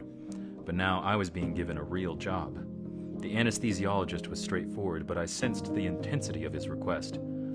"I don't know what you should say to her or how you should say it," he told me. "I'll trust you to figure that out. Just keep her off the ledge when she gets scared." They began the C-section, and I held Jay's hand as tightly as I could. I was able to see what was going on, and she couldn't. I decided I would calmly tell her everything that was happening. I would give her the truth. Her lips were blue. She was shaking. I was rubbing her head, then holding her hand with both of mine, trying to describe the surgery in a way that was direct, yet reassuring. For her part, Jay tried desperately to remain with us, to stay calm and conscious. "I see a baby," I said. "There's a baby coming." Through tears, she couldn't ask the hardest question, but I had the answer. "He's moving." And then, the baby, our first child, Dylan, let out a wail like you've never heard before. Just bloody murder. The nurses smiled. "That's great," someone said. The preemies who come out limp often have the most trouble. But the ones who come out all pissed off and full of noise, they are the fighters. They are the ones who thrive.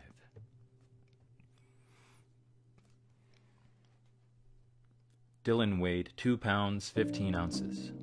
His head was about the size of a baseball. But the good news was that he was breathing well, on his own. Jay was overcome with emotion and relief. In her smile, I saw her blue lips fading back toward normal. I was so proud of her. Her courage amazed me. Had I kept her from going into shock? I don't know. But I had tried to say and do and feel everything possible to keep her with us. I had tried not to panic. Maybe it had helped. Dylan was sent to the neonatal intensive care unit. I came to recognize that parents with babies there needed very specific reassurances from doctors and nurses. At Maggie, they did a wonderful job of simultaneously communicating two dissonant things. In so many words, they told parents that, 1, your child is special and we understand that his medical needs are unique. And 2, don't worry, we've had 1 million babies like yours come through here. Dylan never needed a respirator, but day after day, we still felt this intense fear that he could take a downward turn. It just felt too early to fully celebrate our new 3-person family. When Jay and I drove to the hospital each day, there was an unspoken thought in both of our heads. Will our baby be alive when we get there?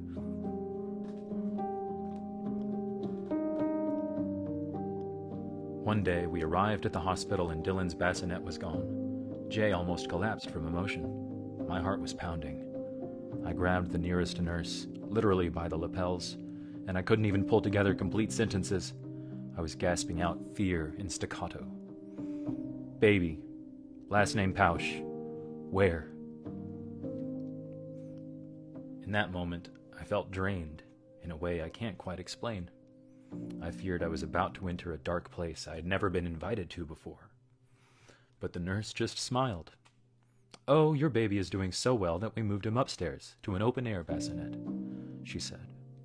He had been in a so-called closed-air bassinet, which is a more benign description of an incubator.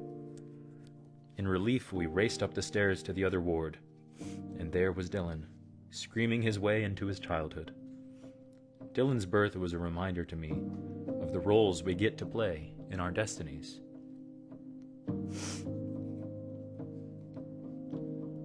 Jay and I could have made things worse by falling into pieces. She could have gotten so hysterical that she'd thrown herself into shock. I could have been so stricken that I'd have been no help in the operating room. Through the whole ordeal, I don't think we ever said to each other, "This isn't fair." We just kept going. We recognized that there were things we could do that might help the outcome in positive ways, and we did them. Without saying it in words, our attitude was, "Let's saddle up and ride." End of chapter 19.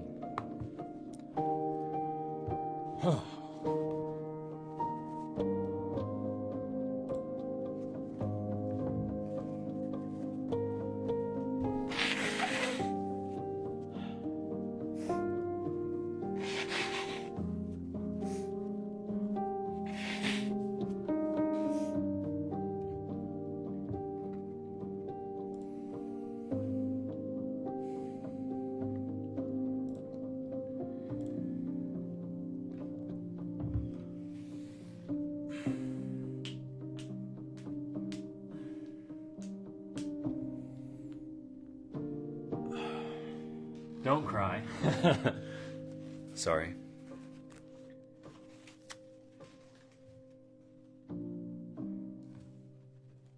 The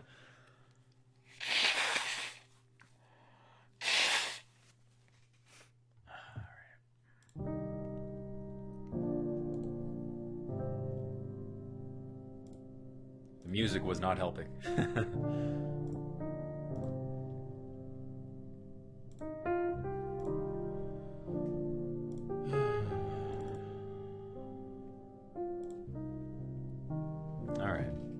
Continuing.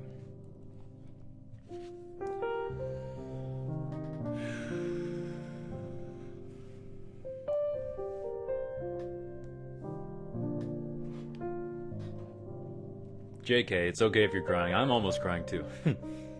Yeah, I cry at movies and books a lot, especially if they're like... The music was definitely not helping.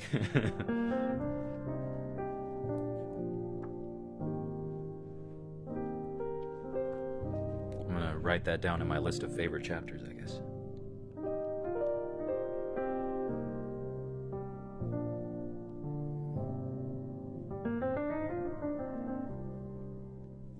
All right.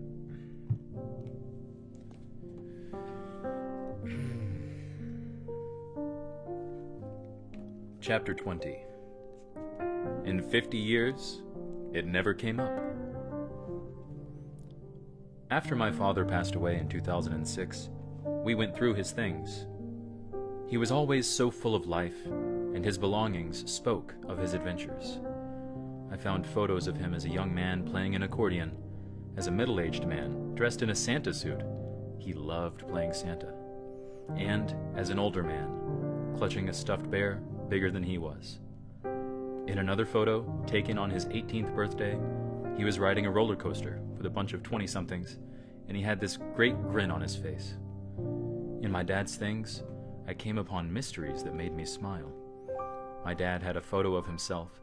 It looks like it was taken in the early 60s, and he was in a jacket and tie in a grocery store. In one hand, he held up a small brown paper bag. I'll never know what was in that bag, but knowing my father, it had to be something cool. After work, he'd sometimes bring home a small toy or a piece of candy, and he'd present them with a flourish, building a bit of drama. His delivery was more fun than whatever he had for us. That's what that bag photo brought to my mind. My dad had also saved a stack of papers. They were letters regarding his insurance business and documents about his charitable projects. Then, buried in the stack, we found a citation issued in 1945 when my father was in the Army. The citation for heroic achievement that came from the commanding general of the 75th Infantry Division. On April 11, 1945, my father's infantry company was attacked by German forces, and in the early stages of battle, heavy artillery fire led to 8 casualties. According to the citation, quote, "With complete disregard for his own safety, Private Pausch leaped from a covered position and commenced treating the wounded men, while shells continued to fall in the immediate vicinity. So successfully did this soldier administer medical attention that all the wounded were evacuated successfully." End quote. In recognition of this, my dad, then 22 years old, was issued the Bronze Star for valor. In the 50 years my parents were married, in the thousands of conversations my dad had with me, it had just never come up. And so, there I was, weeks after his death, getting another lesson from him about the meaning of sacrifice and about the power of humility.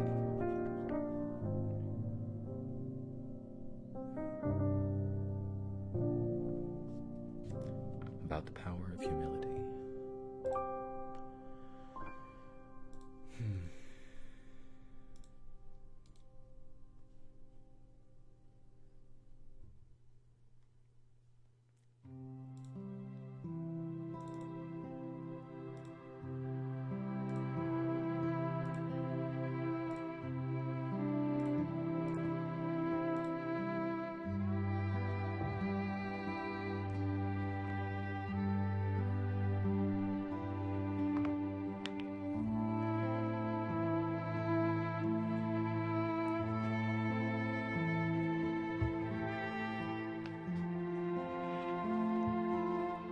Chapter 21.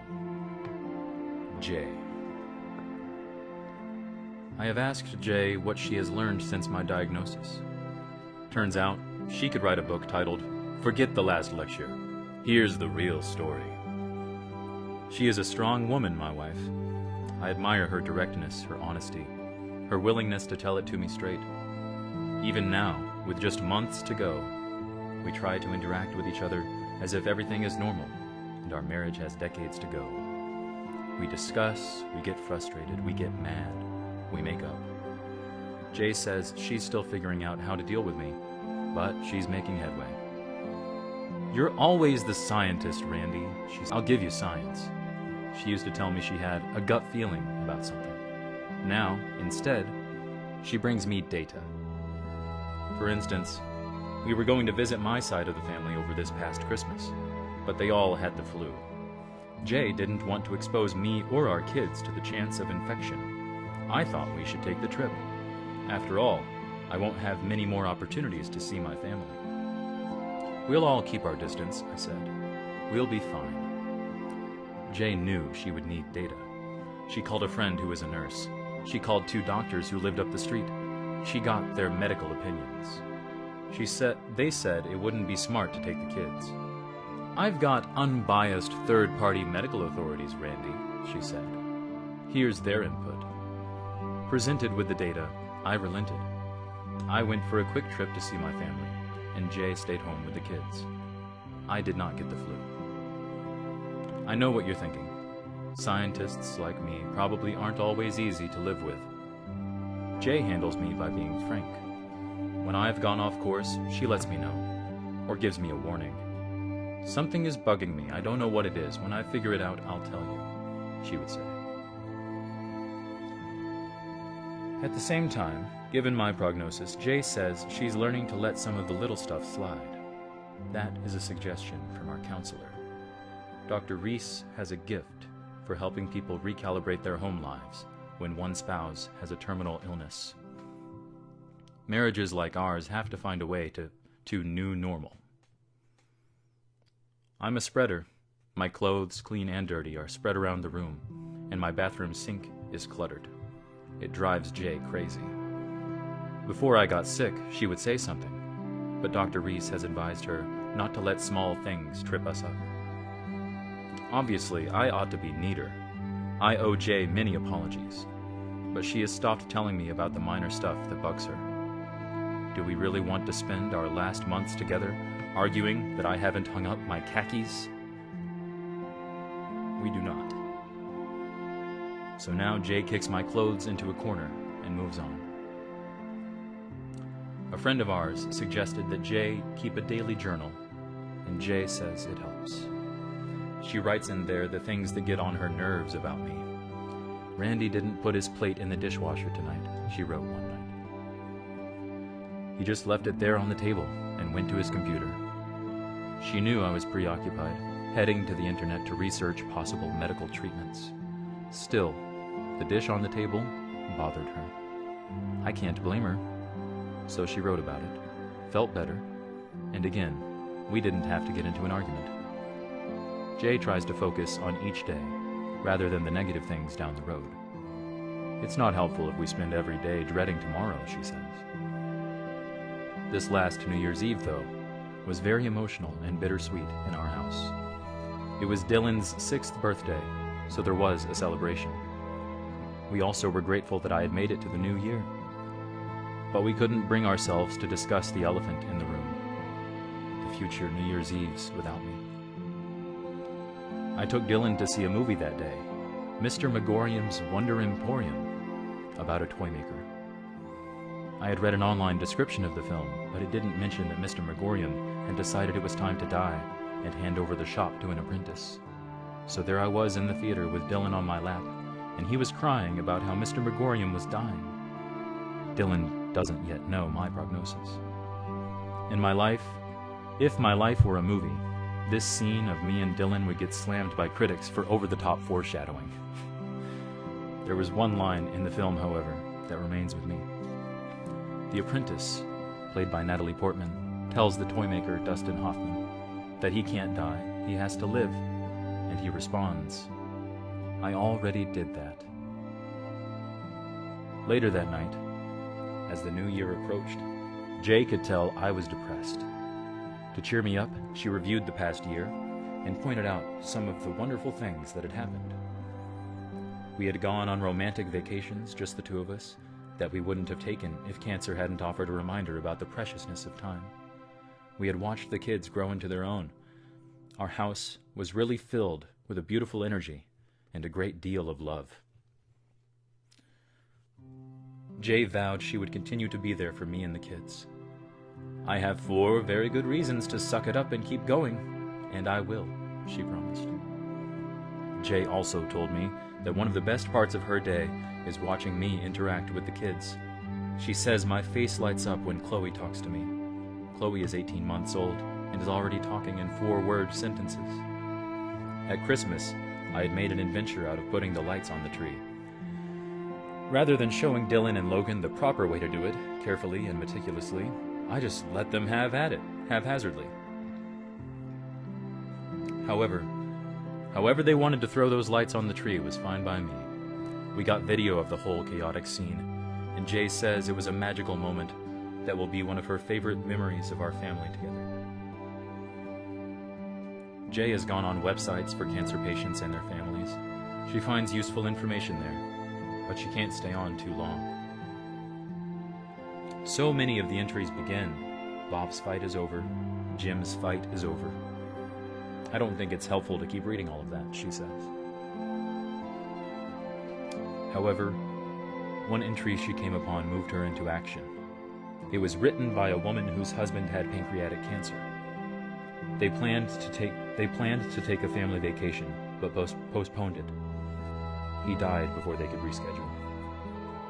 "Go on those trips you've always wanted to take," the woman advised other caregivers. "Live in the moment."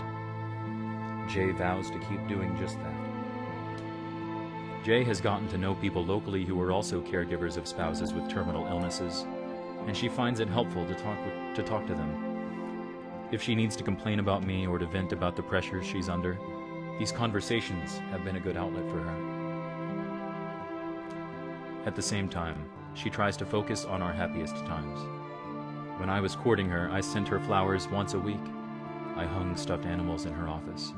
I went overboard, and when I wasn't scaring her off, she enjoyed it.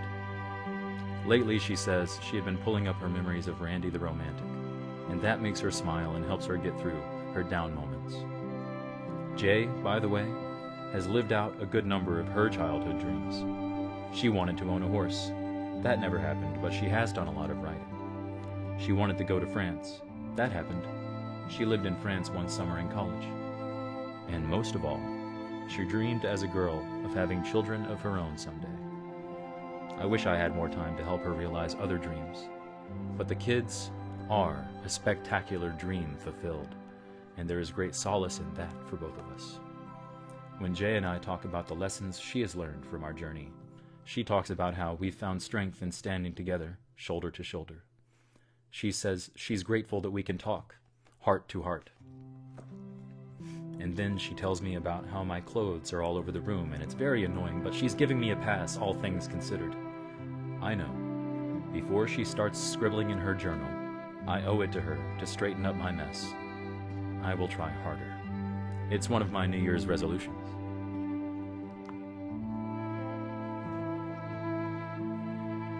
End of chapter 21.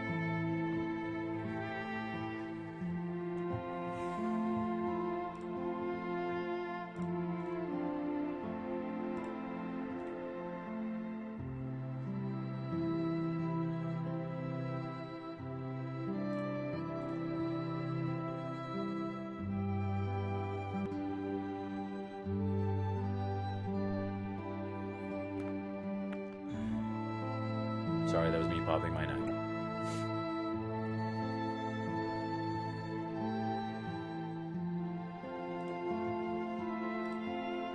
Okay, now I'm crying.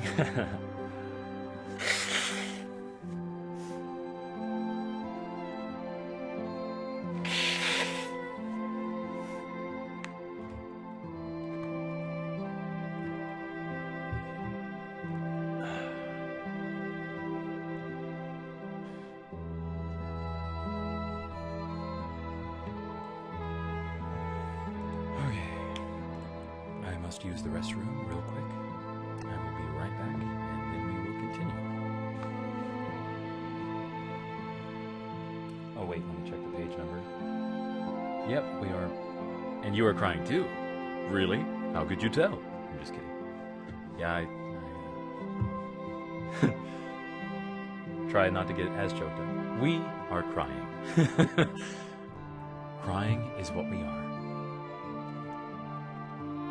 Oh, that's Fight Club, I guess, that I'm thinking of.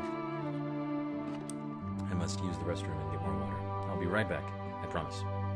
Don't go anywhere. I'll leave you with the sad music. It's actually kind of a happy piece, but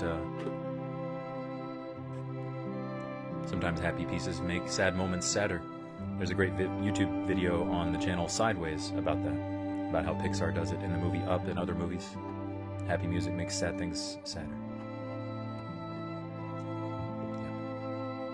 Okay.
back.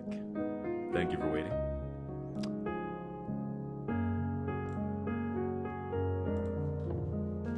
Let us continue.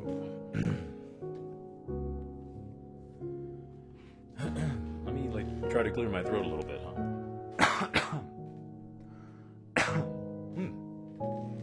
Okay.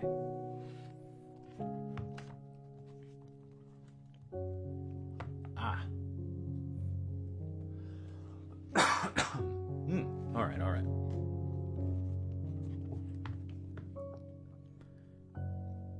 We are back. Yes, indeed. Also, my mic has been on binaural mode this entire stream. I don't know if you've noticed or if you have a preference. Some people like binaural more than whatever the other one is. I guess the other would be just... I don't know. I don't know what to call it. Mono? Kind of. Anyways. Chapter 22. The Truth Can Set You Free. I recently got pulled over for speeding, not far away from my new home in Virginia. I hadn't been paying attention, and had drifted a few miles an hour over the speed limit. Yes, I noticed, you say. Ooh, do you prefer it? Or is it weird to have one ear louder than the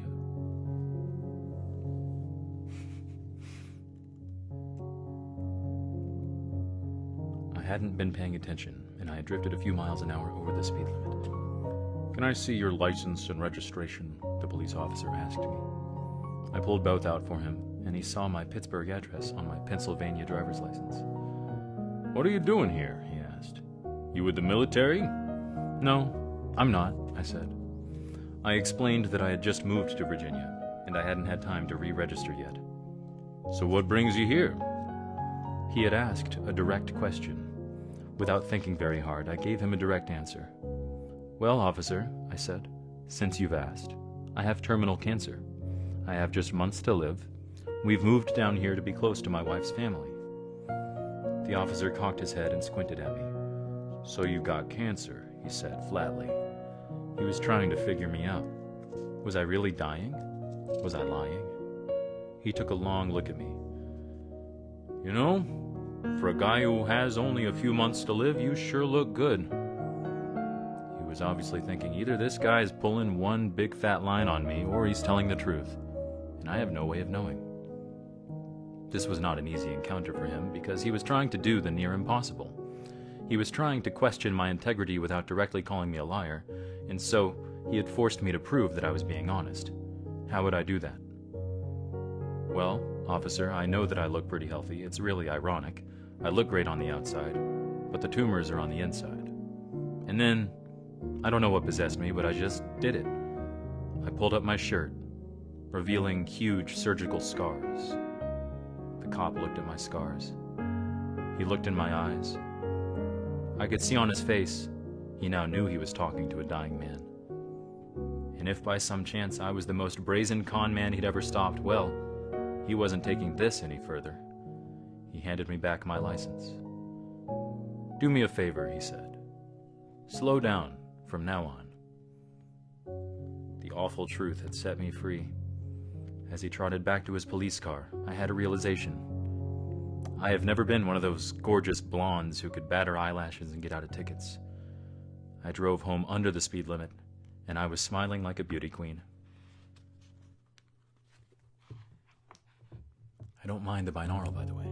Oh, you don't mind it? Cool, cool.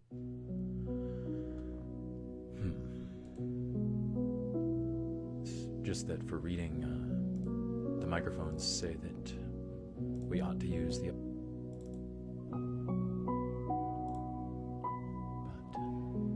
But if you don't mind it, I will not change it.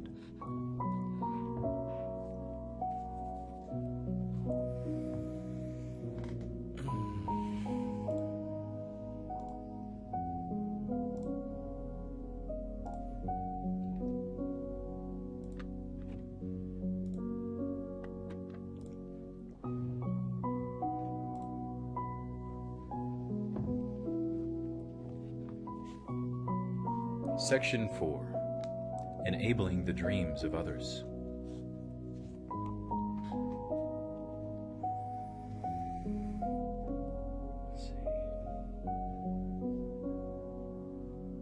Chapter 23.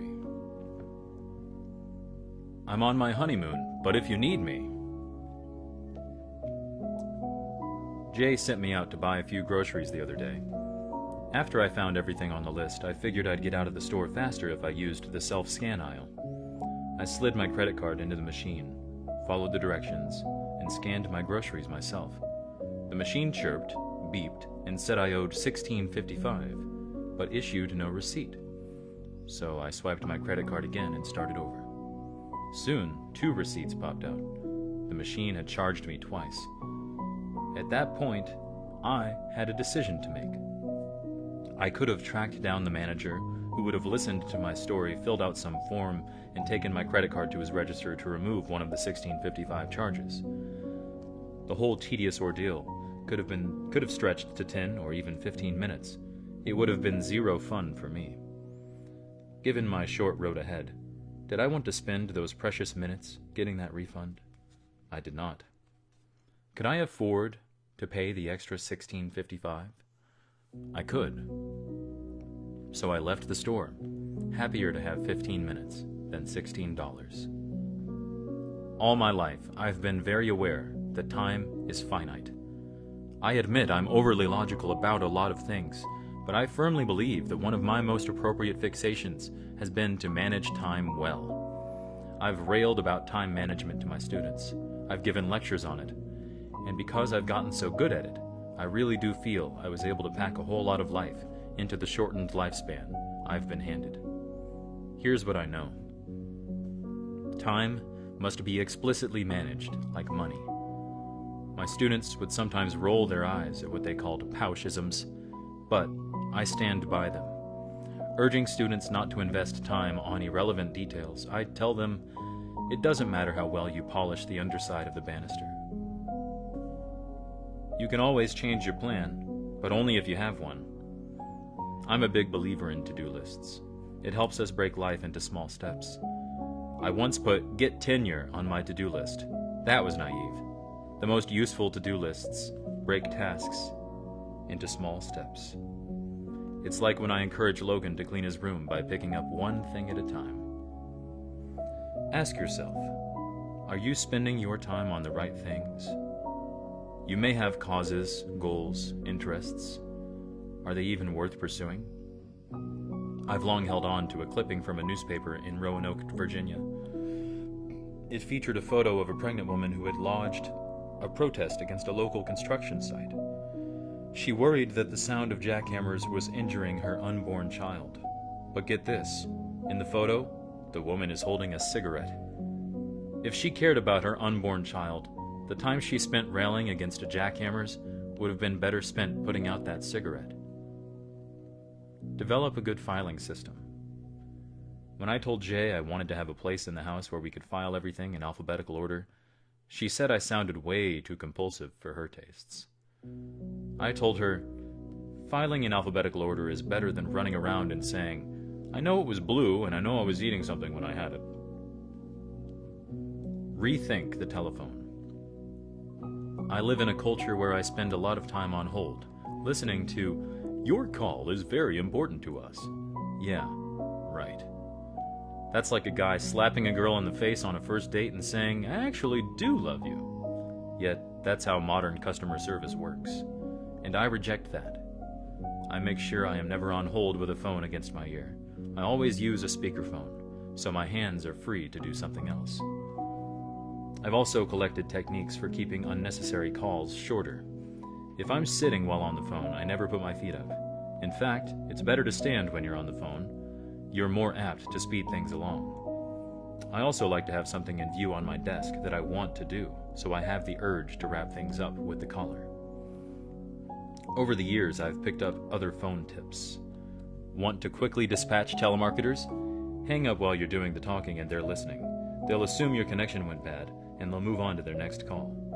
Want to have a short phone call with someone? Call them at 11:55 a.m., right before lunch. They'll talk fast. You may think you are interesting, but you are not more interesting than lunch. Delegate. As a professor, I learned early on that I could trust bright 19-year-old students to my kingdom, and most of the time, They were responsible and impressive. It's never too early to delegate. My daughter, Chloe, is just 18 months old, but 2 of my favorite photos are of her in my arms. In the first, I'm giving her a bottle. In the second, I have delegated the task to her. She looks satisfied. Me too. Take a time out. It's not a real vacation. Take a time out. It's not a real vacation if you're reading email or calling in for messages. When Jay and I went on our honeymoon, we wanted to be left alone. My boss, however, felt I needed to provide a way for people to contact me. So I came up with the perfect phone message. Hi, this is Randy. I waited until I was 39 to get married. So my wife and I are going away for a month. I hope you don't have a problem with that, but my boss does. Apparently, I have to be reachable. I then gave the names of Jay's parents and the city where they live. If you call the directory assistants, you can get their number. And then, if you can convince my new in-laws that your emergency merits interrupting their only daughter's honeymoon, they have our number. We didn't get any calls. Some of my time management tips are dead-on serious, and some are a bit tongue-in-cheek, but I believe all of them are worth considering. Time is all you have, and you may find one day that you have less than you think.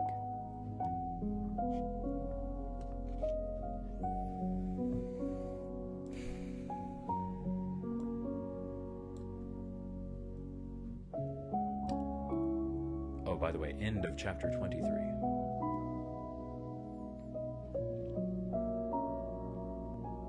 I'm going to find a song for us. Found it. Queued up.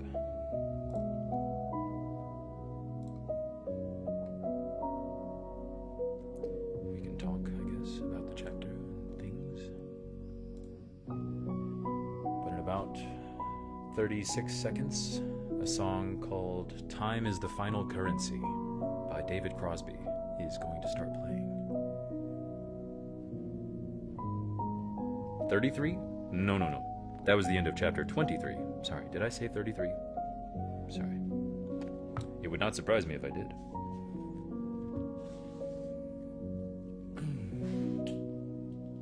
Okay.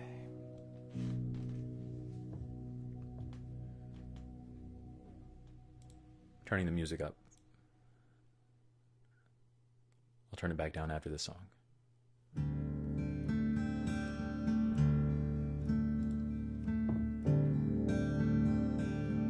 Hope that's not too loud.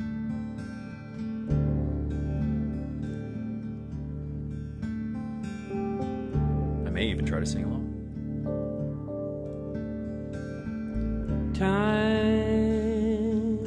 is the final currency, not money, not power. The time will come when you will give anything for one more hour. Today I learned there are no secrets, only time for them to unfold, and the patience to watch a scroll of truth slowly be unrolled. There is emotion here, there is a flow, there is a tension here, like hard bent bow, ready to send up another one, another spark the night, and suddenly you realize that this time it's alright. I watched the greatest miracle take 3/4 of a year to bring forth a life and tiny breath for all the world to hear. There is emotion here, there is a flow, there is a tension here like a heart-bent bow, ready to send up another one, another spark in the night. And suddenly you realize that this time it's all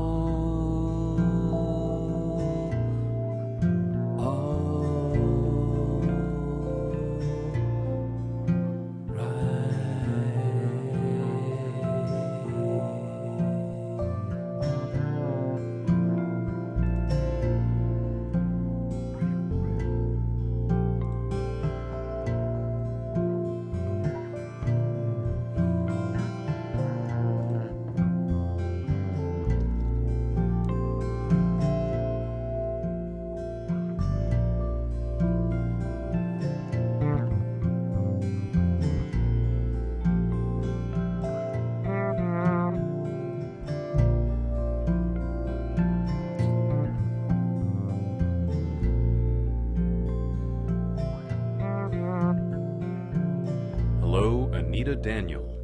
Thank you for tuning in. How have you been? Hope you enjoyed the music. Let me turn the music down now. I just had to hear that song because it was on point with the message of the chapter we just read.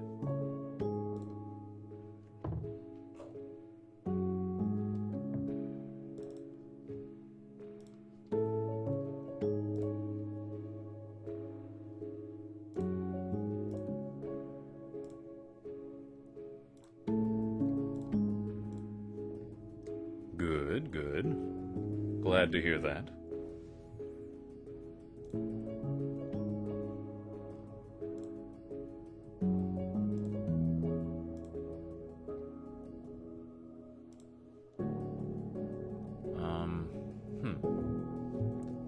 Well, while we are waiting for Miranda to return, I suppose I could read to you the flap of the book that we are reading. Tonight we have been reading The Last Lecture by Randy Pausch, professor at Carnegie Mellon. We cannot change the cards we are dealt, just how we play the hand. Randy Pausch.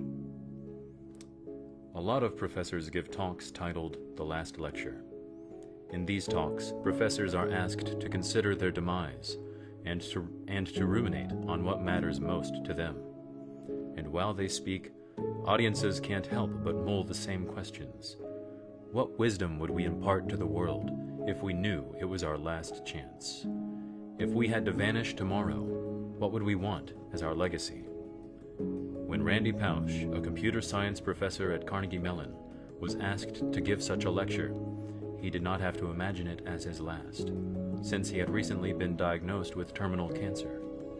But the lecture he gave really achieving your childhood dreams, wasn't about dying. It was about the importance of overcoming obstacles, of enabling the dreams of others, of seizing every moment, because time is all you have, and you may find one day that you have less than you think.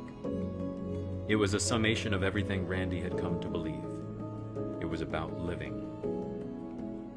In this book, which has inspired millions of people to live each day of their lives with purpose and joy, Randy Pausch has combined the humor, inspiration, and intelligence that made his lecture such a phenomenon, and given it an indelible form. That's the inner flap of the book.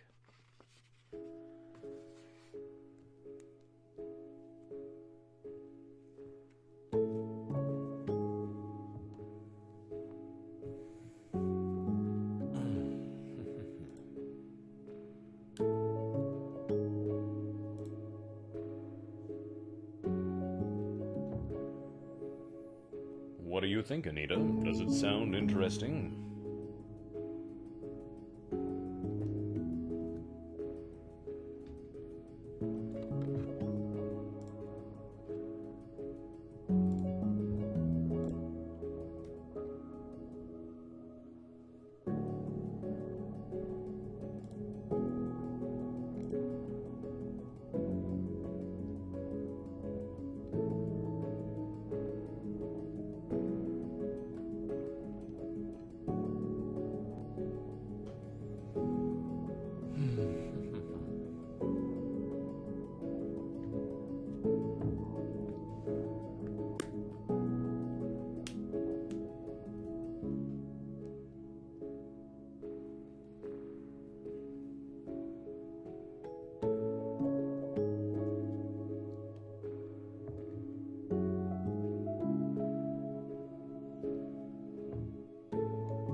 Welcome back, Miranda.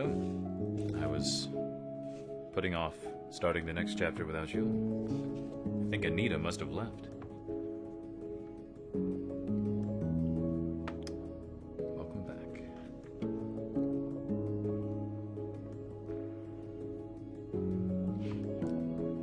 Chapter 24. A Recovering Jerk. It is an accepted cliché in education that the number one goal of teachers should be to help students learn how to learn. I always saw the value in that, sure, but in my mind, a better number one goal was this. I wanted to help students learn how to judge themselves. Did they recognize their true abilities? Did they have a sense of their own flaws? Were they realistic about how others viewed them? In the end, educators best serve students by helping them be more self-reflective. The only way any of us can improve, as Coach Graham taught me, is if we develop a real ability to assess ourselves. If we can't accurately do that, how can we tell if we're getting better or worse? Some old-school types complain these days that higher education too often feels like it is all about customer service. Students and their parents believe they are paying top dollar for a product, and so they want it to be valuable in a measurable way. It's as if they've walked into a department store and instead of buying 5 pairs of designer jeans, they've purchased a 5-subject course load. I don't fully reject the customer service model, but I think it's important to use the right industry metaphor. It's not retail. Instead, I would compare college tuition to paying for a personal trainer at an athletic club. We professors play the roles of athletic trainers, giving people access to the equipment, books, labs, expertise, and after that, it is our job to be demanding. We need to make sure that our students are exerting themselves. We need to praise them when they deserve it, and to tell them honestly when they have it in them to work harder. Most importantly, we need to let them know how to judge for themselves how they're coming along. The great thing about working out at a gym is that if you put in effort, you get very obvious results. The same should be true of college. A professor's job is to teach students how to see their minds growing in the same way they can see their muscles grow when they look in a mirror. To that end, I've tried hard to come up with mechanical ways to get people to listen to feedback. I was constantly helping my students develop their own feedback loops. It was not easy. Getting people to welcome feedback was the hardest thing I ever had to do as an educator. It hasn't been easy in my personal life either. It saddens me that so many parents and educators have given up on this. When they talk of building up self-esteem, they often resort to empty flattery rather than character-building honesty. I've heard so many people talk of a downward spiral in our educational system, and I think one key factor is that there is too much stroking and too little real feedback. When I taught the Building Virtual Worlds class at Carnegie Mellon, we would do peer feedback every 2 weeks. This was a completely collaborative class, with the students working in 4-person teams on virtual reality computer projects. They were dependent on each other, and their grades reflected it. We would take all of the peer feedback and put together a spreadsheet. At the end of the semester, after each student had worked on 5 projects, with 3 different teammates on each, everyone would have 15 data points. That was a pragmatic, statistically valid way to look at themselves. I would create multicolored bar charts in which a student could see a ranking on simple measures such as 1. Did his peers think he was working hard? Exactly how many hours did his peers think he had devoted to a project? How creative was his contribution? And 3. Did his peers find it easy or hard to work with him? Was he a team player? As I always pointed out, especially for number 3, what your peers think is, by definition, an accurate assessment of how easy you are to work with. The multicolored bar charts were very specific. All the students knew where they stood, relative to their 49 peers. The bar charts were coupled with more free-form peer feedback, which was essentially specific suggestions for improvement, such as, let other people finish their sentences when they are talking. My hope was that more than a few students would see this information and say, wow, I've got to take it up a notch. It was hard feedback to ignore, but some still managed. For one course I taught, I'd had students assess each other in the same way, but only let them know the quartile in which they ranked. I remember a conversation I had with one student whom others found particularly obnoxious. He was smart, but his healthy sense of himself left him clueless about how he was coming off. He saw the data ranking him in the bottom quartile and remained unfazed. He figured that if he was ranked in the bottom 25%, he must have been at the 24% or 25% level, rather than, say, in the bottom 5%. So in his mind, that meant he was almost in the next higher quartile. So he saw himself as not so far from 50%, which meant peers thought he was just fine. I'm so glad we had this chat, I told him, because I think it's important that I give you some specific information. You are not just in the bottom 25%. Out of 50 students in the class, your peers ranked you dead last. You are number 50. You have a serious issue. They say you're not listening. You're hard to get along with. It's not going well. The student was shocked. They are always shocked. He had all of these rationalizations, and now here I was, giving him hard data. And then I told him the truth about myself. I used to be just like you, I said. I was in denial, but I had a professor who showed he cared about me by smacking the truth into my head. And here's what makes me special. I listened. This student's eyes widened. I admit it, I told him. I'm a recovering jerk, and that gives me the moral authority to tell you that you can be a recovering jerk too. For the rest of the semester, this student kept himself in check. He improved. I had done him a favor, just as Andy Van Dam had done for me years before. End of chapter 24.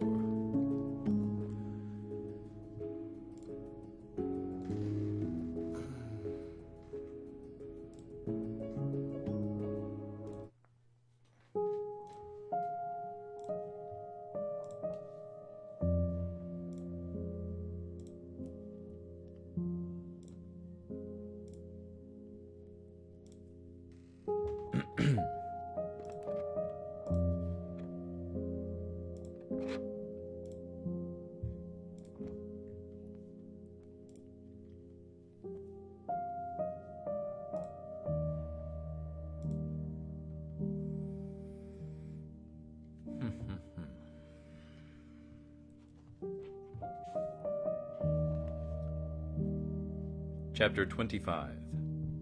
Training a Jedi. It's a thrill to fulfill your own childhood dreams, but as you get older, you may find that enabling the dreams of others is even more fun. When I was teaching at the University of Virginia in 1993, a 22-year-old artist-turned-computer graphics whiz named Tommy Burnett wanted a job on my research team. After we talked about his life and goals, he suddenly said, "Oh, and I have always had this childhood dream." Anyone who uses childhood and dream in the same sentence usually gets my attention. "And what is your dream, Tommy?" I asked. "I want to work on the next Star Wars film," he said. Remember, this was in 1993. The last Star Wars movie had been made in 1983, and there were no concrete plans to make any more. I explained this. That's a tough dream to have because it'll be hard to see it through," I told him. Word is that they're finished making Star Wars films." "No," he said. "They're going to make more. And when they do, I'm going to work on them. That's my plan." Tommy was 6 years old when the first Star Wars came out in 1977. Other kids wanted to be Han Solo, he told me. Not me. I wanted to be the guy who made the special effects, the spaceships, the planets, the robots. He told me that as a boy he read the most technical Star Wars articles he could find. He had all the books that explained how the models were built, how the special effects were achieved. As Tommy spoke, I had a flashback to my childhood visit to Disneyland, and how I had this visceral urge to grow up and create those kinds of rides. I figured Tommy's big dream would never happen, but it might serve him well somehow. I could use a dreamer like that. I knew from my NFL desires that even if he didn't achieve his, they could serve him well. So I asked him to join our research team.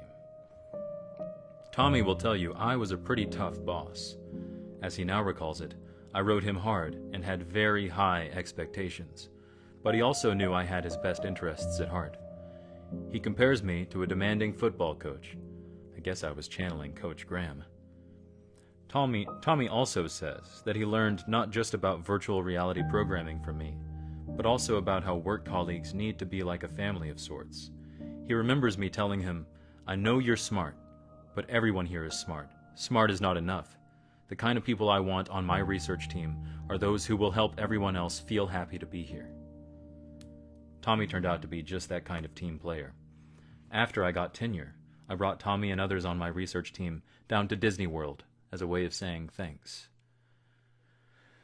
When I moved on to Carnegie Mellon, every member of my team from the University of Virginia came with me. Everyone except Tommy. He couldn't make the move. Why? Because he had been hired by producer/director George Lucas's company, Industrial Light and Magic. It's worth noting that they didn't hire him for his dream. They hired him for his skills. In his time with our research group, he had become an outstanding programmer in the Python language, which, as luck would have it, was the language of choice in their shop. Luck is indeed where preparation meets opportunity. It's not hard to guess where this story is going.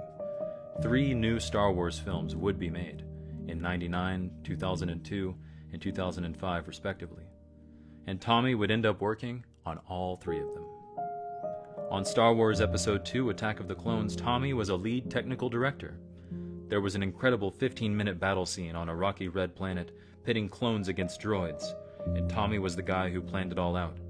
He and his team used photos of the Utah desert to create a virtual landscape for the battle. Talk about cool jobs. Tommy had one that let him spend each day on another planet.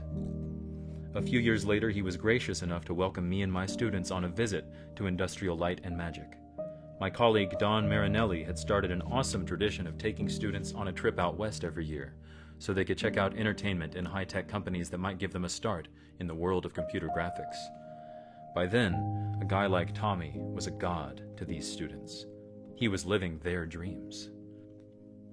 Tommy sat on a panel with 3 other former students of mine, and my current students asked questions. This particular bunch of current students was still unsure what to make of me. I had been my usual self, a tough teacher with high expectations and some quirky ways, and they weren't at the point where they appreciated that. I'm a bit of an acquired taste in that sense, and after only one semester, some were still noticeably wary of me. The discussion turned to how hard it was to get a first break in the movie business, and someone wanted to know about the role of luck. Tommy volunteered to answer that question. "It does take a lot of luck," he said, "but all of you are already lucky. Getting to work with Randy and learn from him, that's some kind of luck right there. I wouldn't be here if not for Randy." I'm a guy who has floated in zero gravity, but I was floating even higher that day. I was incredibly appreciative that Tommy felt I helped enable his dreams. But what made it really special was that he was returning the favor by enabling the dreams of my current students and helping me in the process. That moment turned out to be a turning point in my relationship with that class, because Tommy was passing it on. End of chapter 25.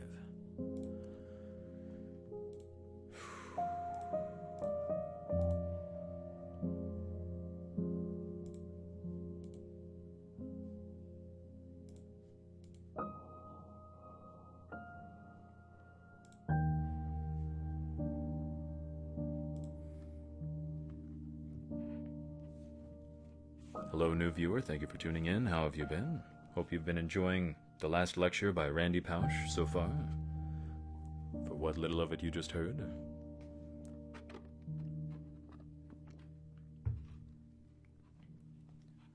We are just over halfway through. We're about 55% of the way through. Would that be right? Yeah, I think that's accurate. 25 already? Yeah, I know, right? Time flies when you're having fun, I guess.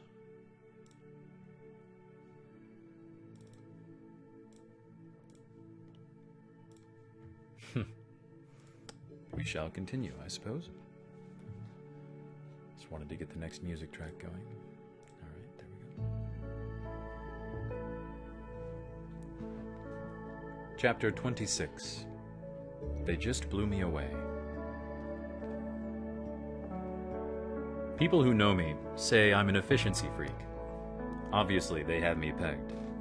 I'd always rather be doing 2 useful things at once, or better yet, 3. That's why, as my teaching career progressed, I started to ponder this question. If I could help individual students one-on-one as they worked toward achieving their childhood dreams, was there a way to do it on a larger scale? I found that larger scale after I arrived at Carnegie Mellon in 1997 as an associate professor of computer science. My specialty was human-computer interaction, and I created a course called Building Virtual Worlds, or BVW for short. The premise was not so far removed from the Mickey Rooney/Judy Garland idea of "let's put on a show," only it was updated for the age of computer graphics, 3D animation, and the construction of what we call immersive, helmet-based interactive virtual reality worlds.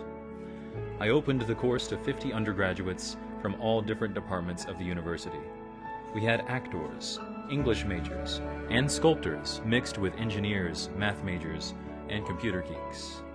These were students whose paths might have never had reason to cross, given how autonomous the various disciplines at Carnegie Mellon could be. But we made these kids unlikely partners with each other, forcing them to do together what they could not do alone. There were 4 people per team, randomly chosen, and they remained together for projects that lasted 2 weeks. I would just tell them, build a virtual world. And so, they'd program something, dream up something, show everyone else, and then I'd reshuffle the teams, and they'd get 3 new playmates and start again. I had just 2 rules for their virtual reality worlds: no shooting violence, and no pornography. I issued that decree mostly because those things have been done in computer games only about a zillion times, and I was looking for original thinking. You would be amazed at how many 19-year-old boys are completely out of ideas when you take sex and violence off the table. And yet, when I asked them to think far beyond the obvious, most of them rose to the challenge. In fact, the first year I offered the course, the students presented their initial projects, and they just blew me away. Their work was literally beyond my imagination. I was especially impressed because they were programming on weak computers by Hollywood's virtual reality standards, and they turned out these incredible gems. I had been a professor for a decade at that point, and when I started BVW, I didn't know what to expect. I gave the first 2-week assignment and ended up being overwhelmed by the results. I didn't know what to do next. I was so at sea that I called my mentor, Andy Van Dam. Andy, I just gave my students a 2-week assignment and they came back and did stuff that, had I given them an entire semester to complete it, I would have given them all A's. What do I do? Andy thought for a minute and said, okay, here's what you do. Go back into class tomorrow, look them in the eyes and say, guys, that was pretty good, but I know you can do better. His answer left me stupefied, but I followed his advice and it turned out to be exactly right. He was telling me I obviously didn't know how high the bar should be, and I'd only do them a disservice by putting it anywhere. And the students did keep improving, inspiring me with their creations.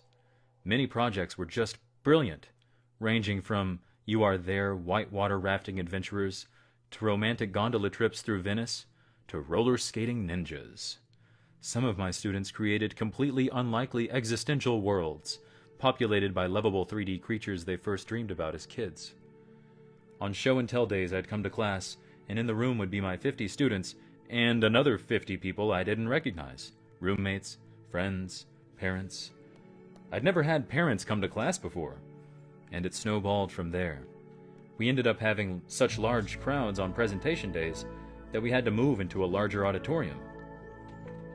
It would be standing room only, with more than 400 people cheering for their favorite virtual reality presentations.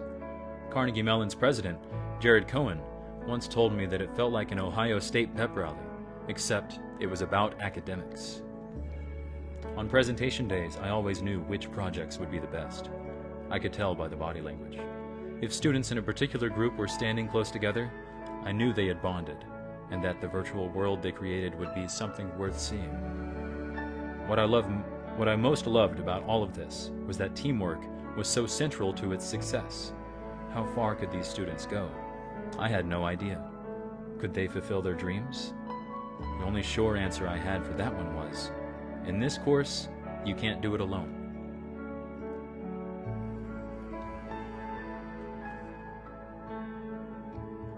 Was there a way to take what we were doing up a notch?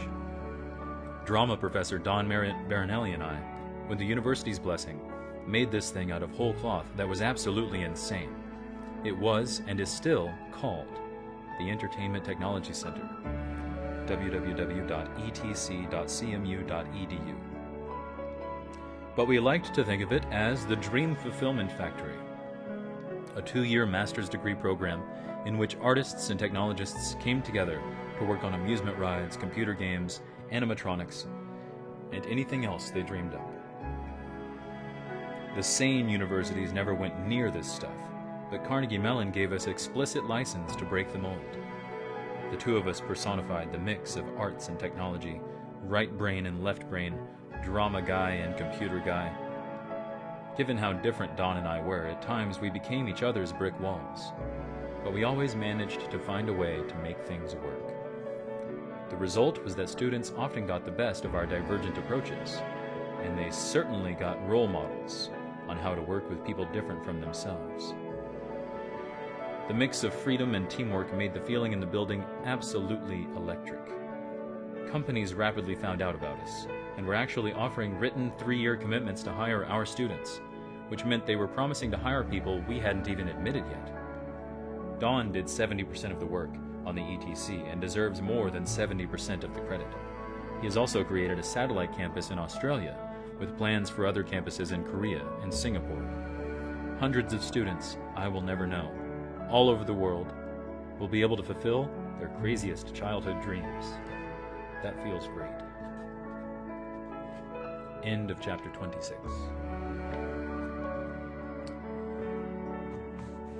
We are 63% through the book.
Chapter 27.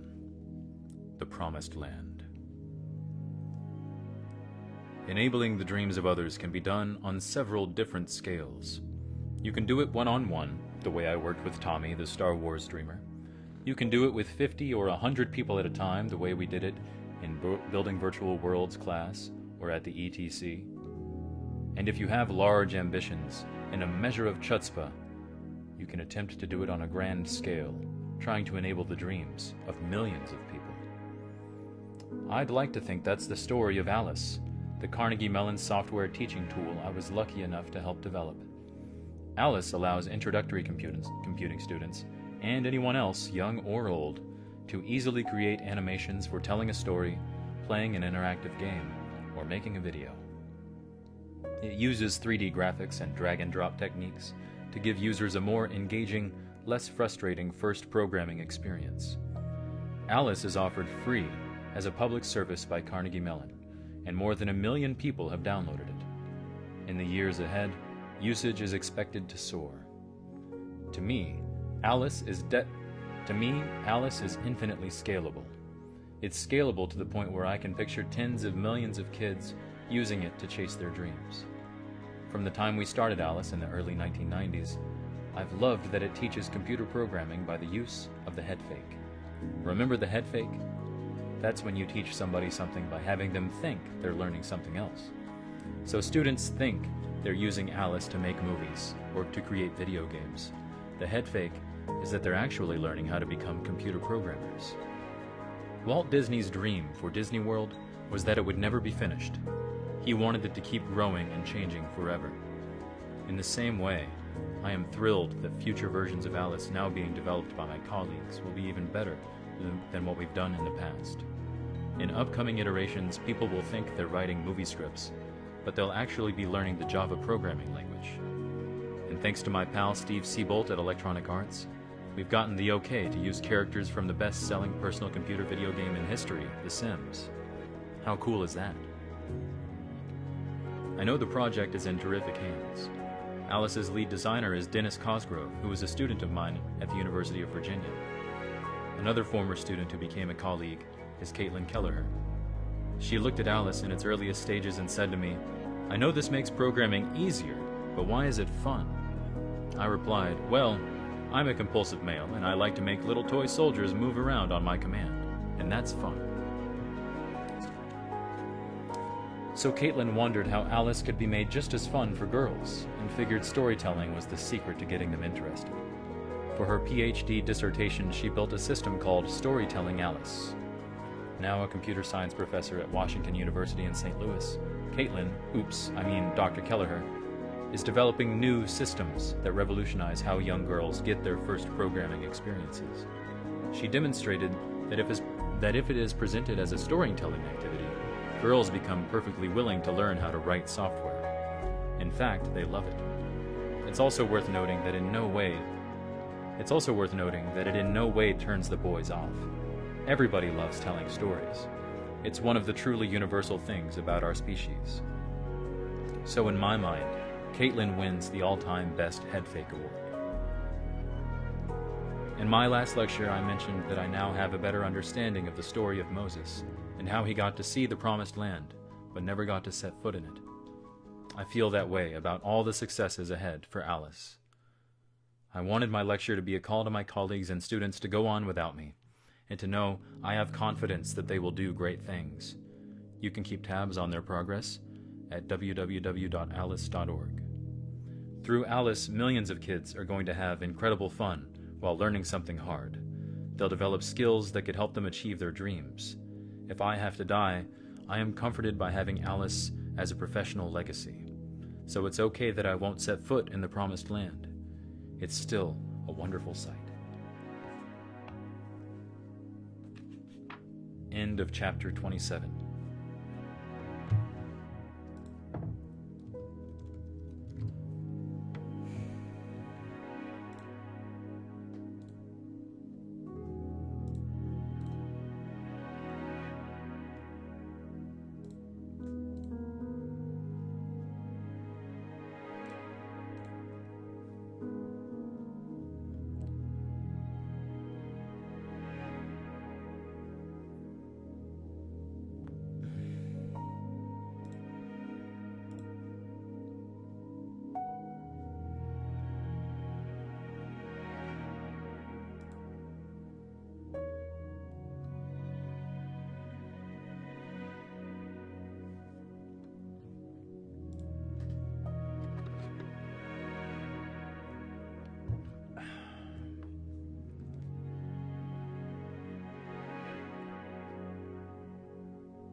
I gotta use the restroom and get more water to drink and stretch.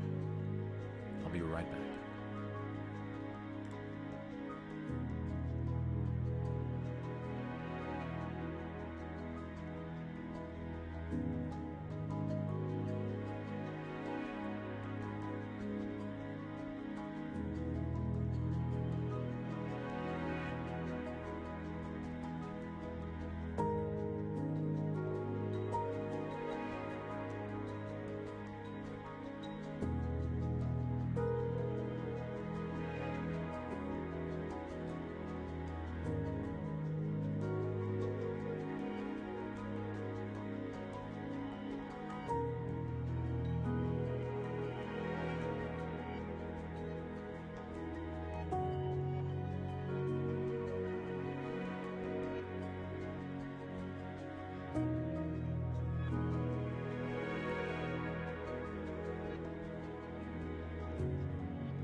We're back.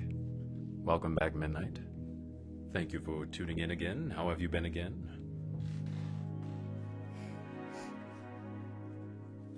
Oh, I kind of need light in order to read, don't I? Let me turn the light back on.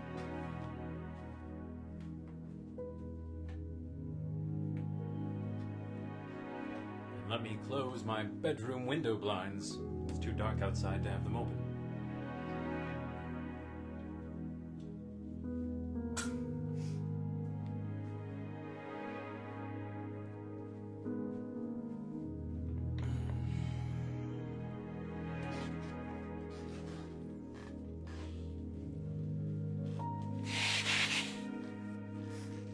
I've been good. The time I was gone, I was working on a Himiko Toga edit. Cool. Sounds interesting. Is that an anime, perhaps?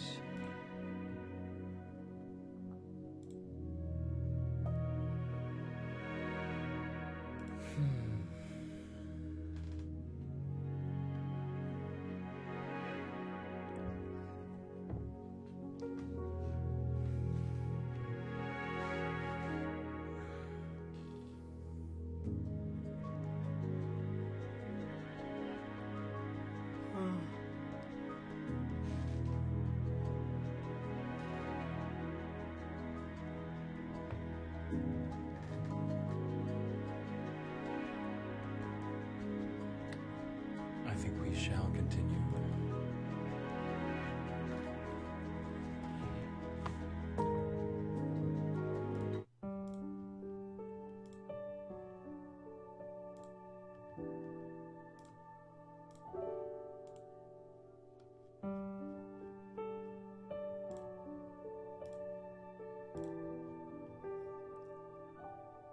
Think My Hero Academia, and of course I love anime.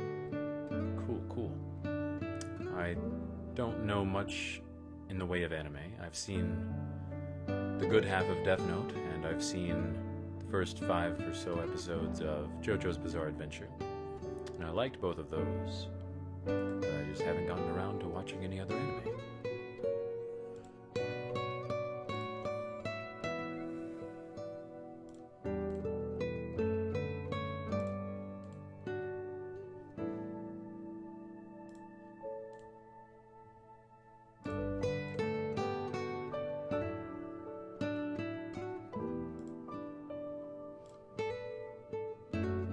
Just adding this song to a few playlists. I think we'll keep reading now. Section 5. It's about how to live your life. This section may be called It's About How to Live Your Life, but it's really about how I've tried to live mine. I guess it's my way of saying, here's what worked for me. Randy Pausch.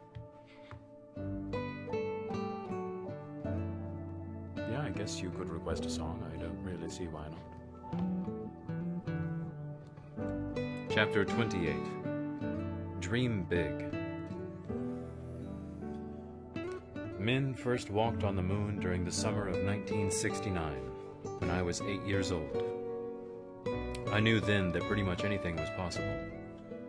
It was as if all of us, all over the world, had been given permission to dream big dreams. I was at camp that summer, and after the lunar module landed, all of us were brought to the main farmhouse, where a television was set up. The astronauts were taking a long time getting organized before they could climb down the ladder and walk on the lunar surface. I understood. They had a lot of gear, a lot of details to attend to. I was patient. But the people running the camp kept looking at their watches. It was already after 11. Eventually, while smart decisions were being made on the moon, a dumb one was made here on Earth. It had gotten too late. All of us kids were sent back to our tents to go to sleep. I was completely peeved at the camp directors. The thought in my head was this: my species has gotten off of our planet and landed in a new world for the first time, and you people think bedtime matters? But when I got home a few weeks later, I learned that my dad had taken a photo of our TV set the second Neil Armstrong set foot on the moon. He had preserved the moment for me, knowing it could help trigger big dreams. We still have that photo in a scrapbook. I understand the arguments about how the billions of dollars spent to put men on the moon could have been used to fight poverty and hunger on Earth. But look, I'm a scientist who sees inspiration as the ultimate tool for doing good. When you use money to fight poverty, it can be of great value, but too often, you're working at the margins. When you're putting people on the moon, you're inspiring all of us to achieve the maximum of human potential, which is how our greatest problems will eventually be solved. Give yourself permission to dream. Fuel your kids' dreams true. Fuel your kids' dreams too. Once in a while, that might even mean letting them stay up past their bedtimes. moon landing on our television, courtesy of my father. This photograph. Q. End of chapter 28.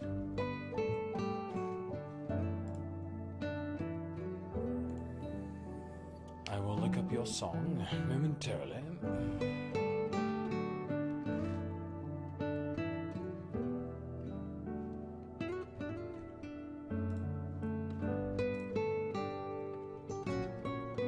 It's lo-fi basically, and I like it. Cool, cool. What would be easiest? I'm gonna try using my web browser to find it. Spotify, search.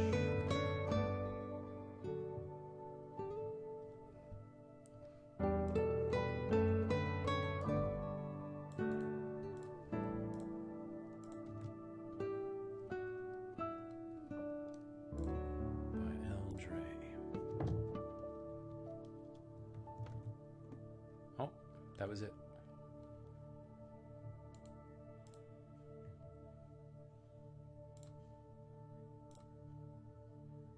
Uh-oh.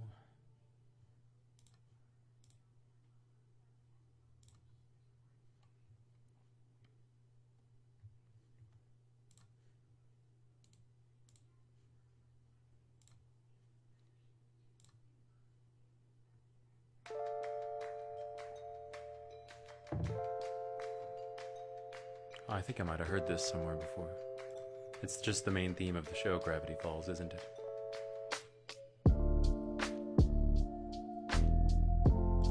He's got a lot of themes. Ooh, he's got Up. Cool. I want to hear the Up one.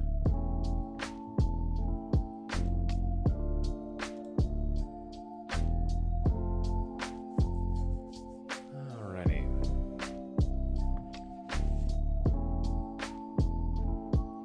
Yeah, I like this. Very chill.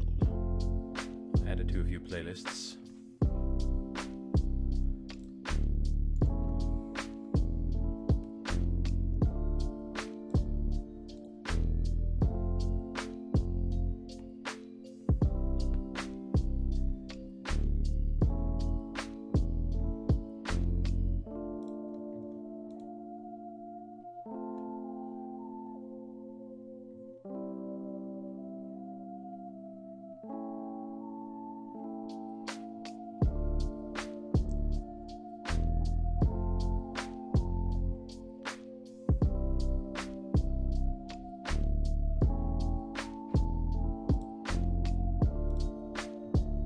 I'll be right back. Okay, Miranda.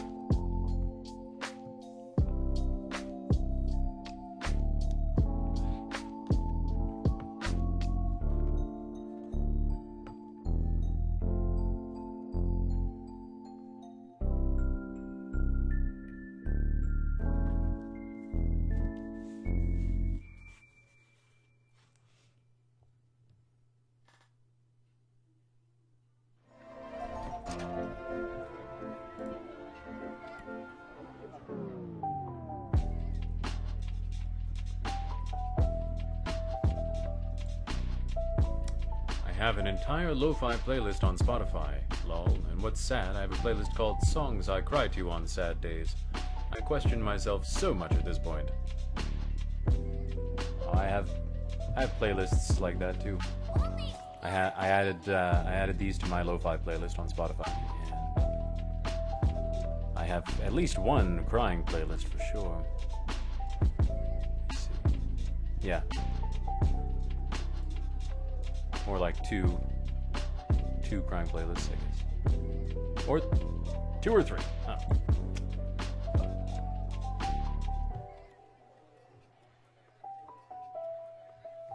you think you got what it takes? What's wrong? Can't you talk?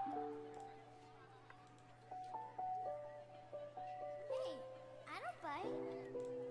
You and me, we're in a club now.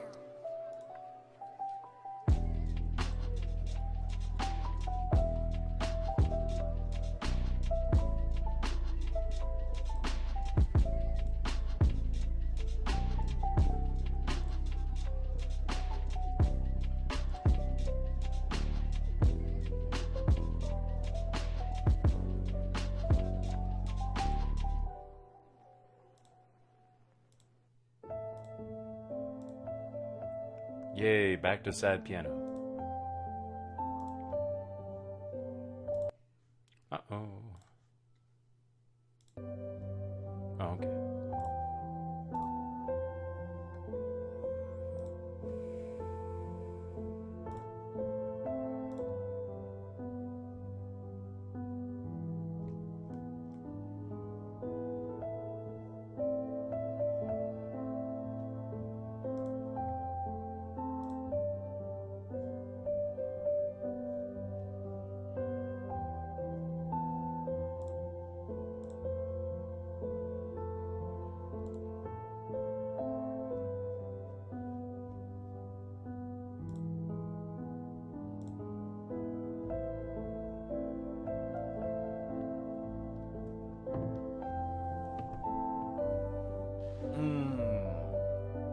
We're kind of waiting for Miranda to continue reading, I suppose.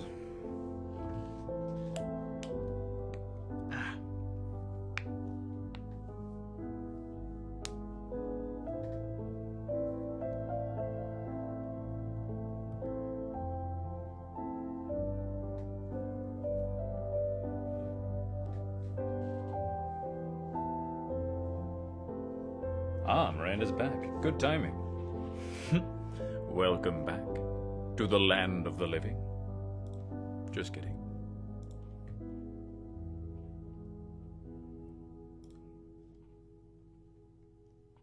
Maybe I should let the next song play. All right.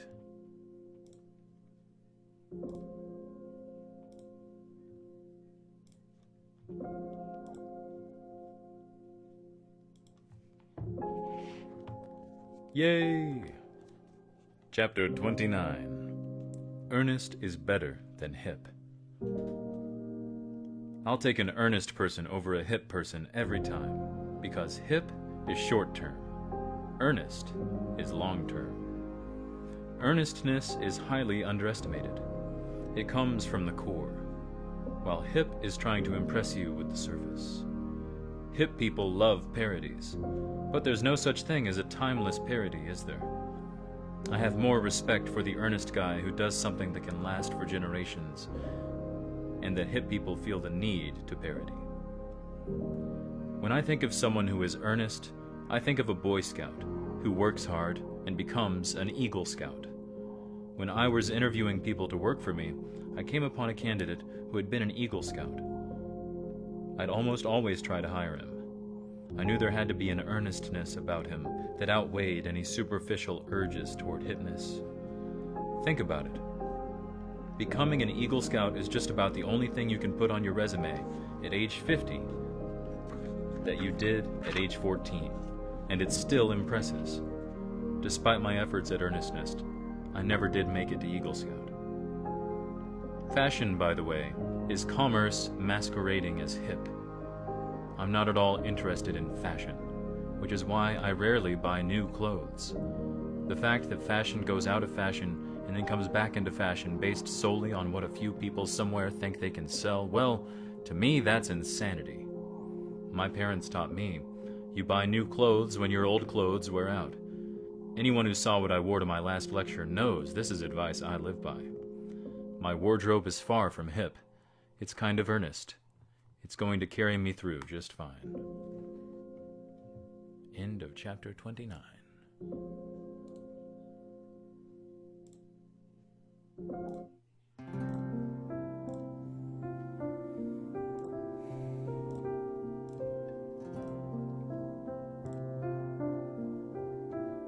I agree with that one. I agree with chapter 29.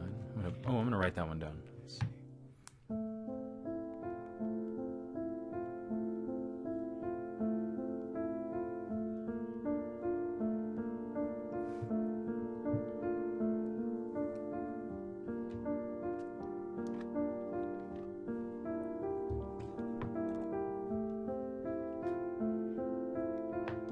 Chapter 30. Raising the White Flag. My mother always calls me Randolph. She was raised on a small dairy farm in Virginia during the Depression, wondering if there would be enough food for dinner. She picked Randolph because it felt like the name some classy Virginian might have. And that may be why I rejected it and aborted. Who wants a name like that? And yet, my mother kept at it. As a teen, I confronted her. Do you really believe your right to name me supersedes my right to have my own identity? Yes, Randolph, I do, she said. Well, at least we knew where we stood. By the time I got to college, I had had enough. She'd send me mail addressed to Randolph Pausch. I'd scrawl "no such person at this address" on the envelope and send the letters back, unopened. In a great act of compromise, my mom began addressing my letters to R. Pausch. Those I'd open, but then we would talk on the phone, and she would revert back to old form. Randolph, did you get our letter? Now, all these years later, I've given up. Is it just me, or is this calming? Because it is, and I'm almost falling asleep, LMAO. I'm weird. No, Midnight, I would like to think that this being calming is the entire purpose. So I'm relieved to hear you say that. Glad you are enjoying it in that way.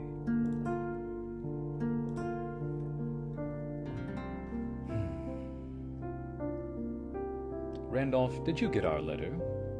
Now, all these years later, I have given up. I am so appreciative of my mother on so many fronts that if she wants to burden me with an unnecessary ulf whenever she's around, I'm more than happy to put up with it. Life's too short. Somehow, with the passage of time and the deadlines that life imposes, surrendering became the right thing to do. End of chapter 30.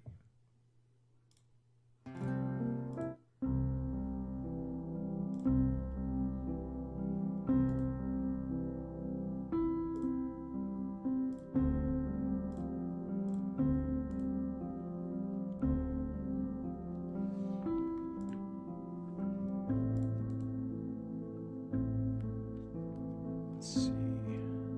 This goes on that list. All right. Cool.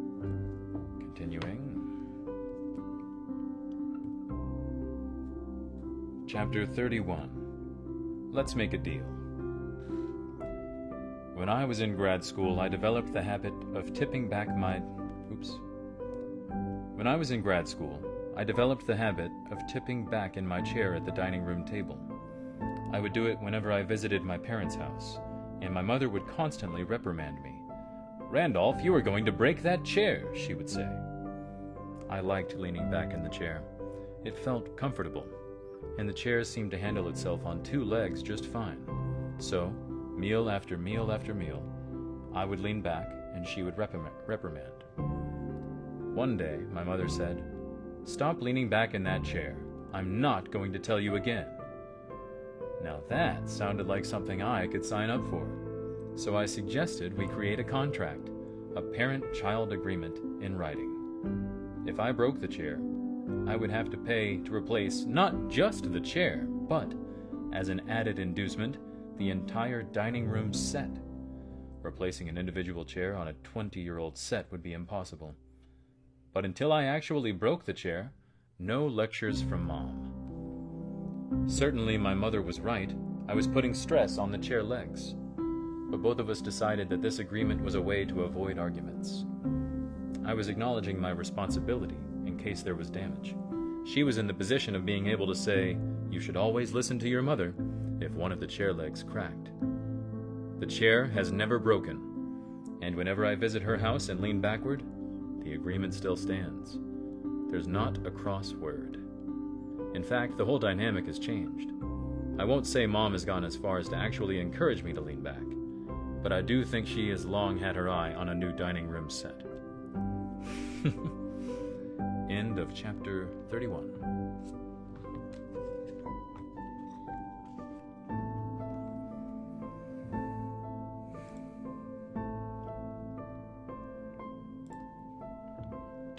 Chapter 32.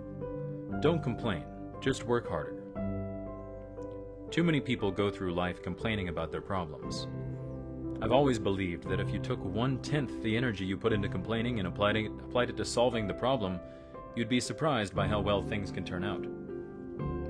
I've known some terrific non-complainers in my life. One was Sandy Blatt, my landlord during graduate school. When he was a young man, a truck backed into him while he was unloading boxes into the cellar of a building.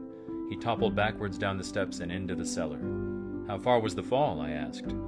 His answer was simple. Far enough. He spent the rest of his life as a quadriplegic. Sandy had been a phenomenal athlete, and at the time of the accident, he was engaged to be married. He didn't want to be a burden to his fiancée, so he told her, "You didn't sign on for this. I will understand if you want to back out. You can go in peace." And so she did. I met Sandy when he was in his 30s, and he just wowed me with his attitude. He had this incredible, non-whining aura about him. He had worked hard and become a licensed marriage counselor. He got married and adopted children, and when he talked about his medical issues, he did so matter-of-factly. He once explained to me that temperature changes were hard on quadriplegics because they can't shiver. "Pass me that blanket, will you, Randy?" he would say, and that was it. My favorite non-complainer of all time may be Jackie Robinson, the first African-American to play Major League Baseball. He endured racism that many young people today could not even fathom. He knew he had to play better than the white guys, and he knew he had to work harder, so that's what he did. He vowed not to complain, even if fans spit on him. I used to have a photo of Jackie Robinson hanging in my office, and it saddened me that so many students couldn't identify him, or knew little about him. Many never even noticed the photo. Young people raised on color TV don't spend a lot of time looking at black and white images. That's too bad. There are no better role models than people like Jackie Robinson and Sandy Blatt. The message in their stories is this: complaining does not work as a strategy. We all have finite time and energy. Any time we spend whining is unlikely to help us achieve our goals, and it won't make us any happier. End of chapter 32.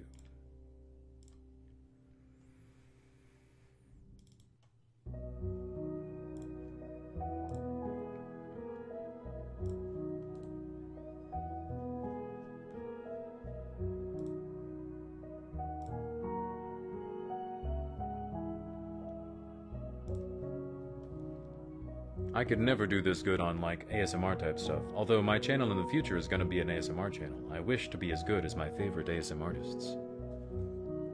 You can do it.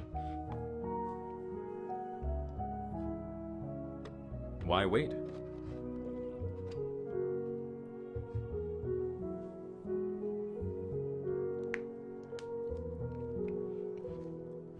Chapter 33. Treat the disease, not the symptom. Years ago, I dated a lovely young woman who was a few $1,000s in debt. She stressed out about this. Every month, more interest would be added to her debts. To deal with her stress, she would go every Tuesday night to a meditation and yoga class. This was her one free night, and she said it seemed to be helping her. She would breathe in, imagining that she was finding ways to deal with her debts. She would breathe out, telling herself that her money problems would one day be behind her. It went on like this, Tuesday after Tuesday. Finally, one day, I looked through her finances with her. I figured out that if she spent 4 or 5 months working a part-time job on Tuesday nights, she could actually pay off all the money she owed. I told her I had nothing against yoga or meditation, but I did think it's always best to try to treat the disease first. Her symptoms were stress and anxiety. Her disease was the money she owed. "Why don't you get a job on Tuesday nights and skip yoga for a while?" I suggested. This was something of a revelation to her, and she took my advice. She became a Tuesday night waitress and soon enough paid off her debts. After that, she could go back to yoga and really breathe easier. End of chapter 33.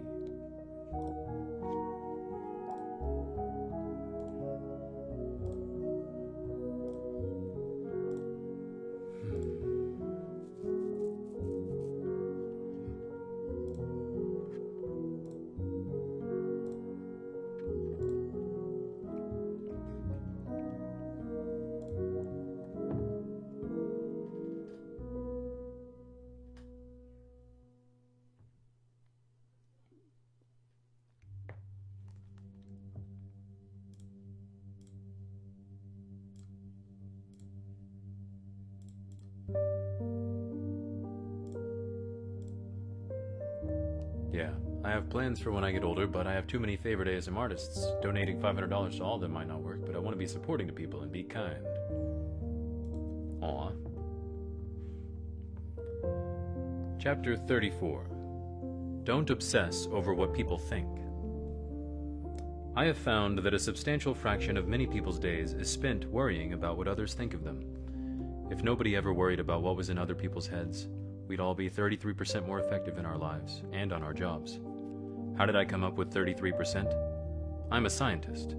I like exact numbers, even if I can't always prove them. So let's just run with 33%.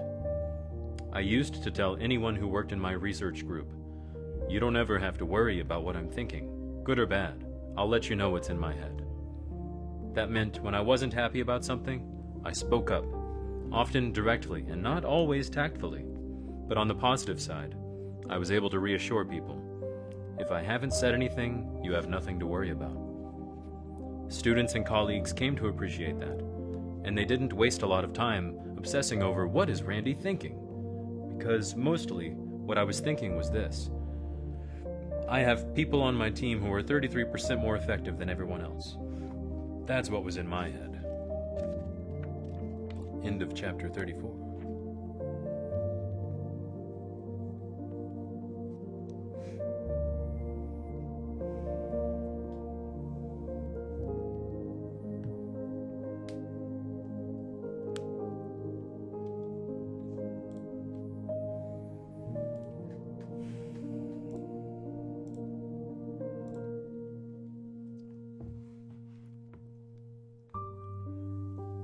Chapter 35.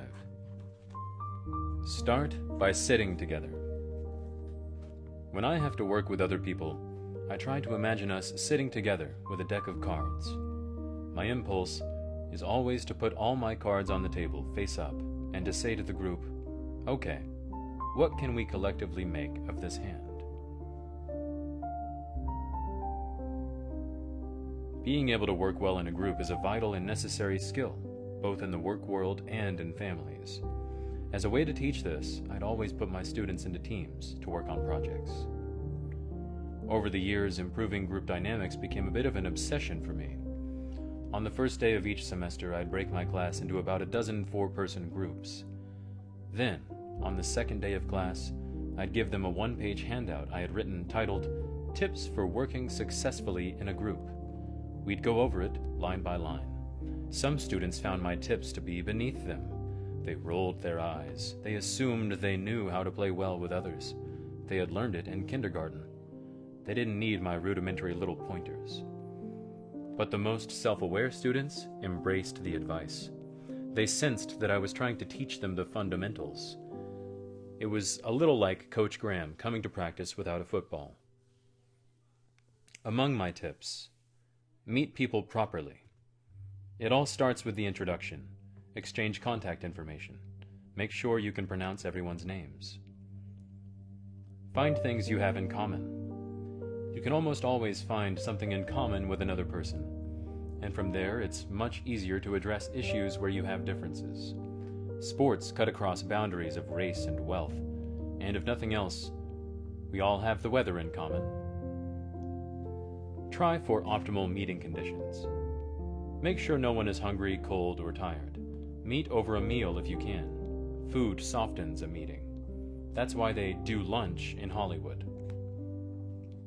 Let everyone talk. Don't finish someone's sentences, and talking louder or faster doesn't make your idea any better. Check egos at the door. When you discuss ideas, label them and write them down. The label should be descriptive of the idea, not the originator. The bridge story, not Jane's story. Praise each other. Find something nice to say, even if it's a stretch. The worst ideas can have silver linings if you look hard enough. Phrase alternatives as questions. Instead of, I think we should do A, not B, try, what if we did A instead of B? That allows people to offer comments rather than defend one choice. At the end of my little lesson, I told my students I had found a good way to take attendance. It's easier for me if I just call you by group, I would say. Group 1, raise your hands. Group 2. As I called off each group, hands would go up. Did anybody notice anything about this? I'd ask. No one had an answer. So I'd call off the groups again. Group 1, Group 2, Group 3. All around the room, hands shot up again. Sometimes you have to resort to cheesy theatrics to break through to students, especially on issues where they think they know everything. So here's what I did. I kept going with my attendance drill until finally my voice was raised. Why on earth are all of you still sitting with your friends, I would ask. Why aren't you sitting with the people in your group? Some knew my irritation was for effect, but everyone took me seriously. I'm going to walk out of this room, I said, and I'll be back in 60 seconds. When I return, I expect you to be sitting with your groups. Does everyone understand? I'd waltz out, and I'd hear the panic in the room as students gathered up their book bags and reshuffled themselves into groups. When I returned, I explained that my tips for working in groups were not meant to insult their intelligence or maturity. I just wanted to show them that they had missed something simple, the fact that they needed to sit with their partners, so they could certainly benefit from reviewing the rest of the basics. At the next class, and for the rest of the semester, my students, no dummies, always sat with their groups. End of chapter 35.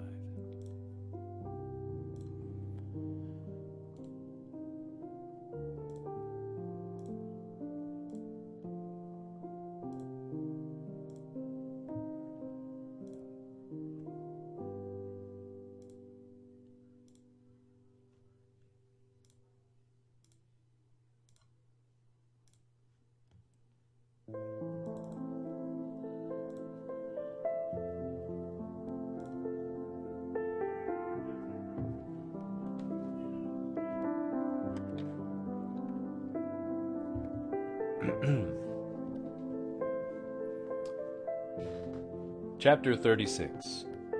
Look for the best in everybody. This is beautiful advice that I got once from John Snoddy, my hero at Disney Imagineering. I was just so taken with the way he put it. If you wait long enough, he said, people will surprise and impress you. As he saw things, when you're frustrated with people, when they've made you angry, it just may be because you haven't given them enough time. John warned me that sometimes this took great patience, even years. But in the end, he said, people will show you their good side. Almost everybody has a good side. Just keep waiting. It will come out. Hey, thank you for the like. That was a 5th viewer, apparently. Chapter 37. Watch what they do, not what they say. My daughter is just 18 months, so I can't tell her this now, but when she's old enough, I want Chloe to know something a female colleague once told me, which is good advice for young ladies everywhere. In fact, pound for pound, it's the best advice I've ever heard. My colleague told me, it took a long time, but I've finally figured it out. When it comes to men who are romantically interested in you, it's really simple. Just ignore everything they say, and only pay attention to what they do. That's it. So here it is, for Chloe. And as I think about it someday, it could come in pretty useful for Dylan and Logan too. Chapter 38. If at first you don't succeed, try a cliché. I love clichés, a lot of them anyway. I have great respect for the old chestnuts. As I see it, the reason clichés are repeated so often is because they're so often right, on the money. Midnight says, oh, I gotta go. I'm already tired. I'll promise call tonight, but good night. Hope to see you live again soon. As always, remember you're amazing. Have a wonderful night, and I love you. Thanks, Midnight. Hope to see you around as always as well. Sweetest dreaming, whether wake or sleep. Nighty-night.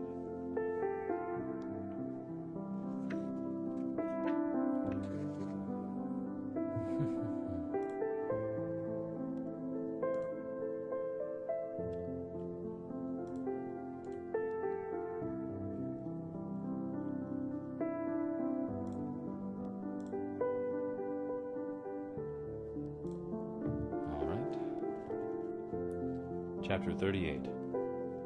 if at first you don't succeed, try a cliché. I love clichés, a lot of them anyway. I have great respect for the old chestnuts. As I see it, the reason clichés are repeated so often is because they're so often right on the money. Educators should not be afraid of clichés. You know why? Because kids don't know most of them. They're a new audience, and they're inspired by clichés. I've seen it again and again in my classroom. Dance with the one who brung you. That's a cliché my parents always told me, and it applies far beyond prom night. It should be a mantra in the business world, in academia, and at home. It's a reminder about loyalty and appreciation. Luck is what happens when preparation meets opportunity. That comes from Seneca, the Roman philosopher who was born in 5 BC. It'll be worth repeating for another 2,000 years at least.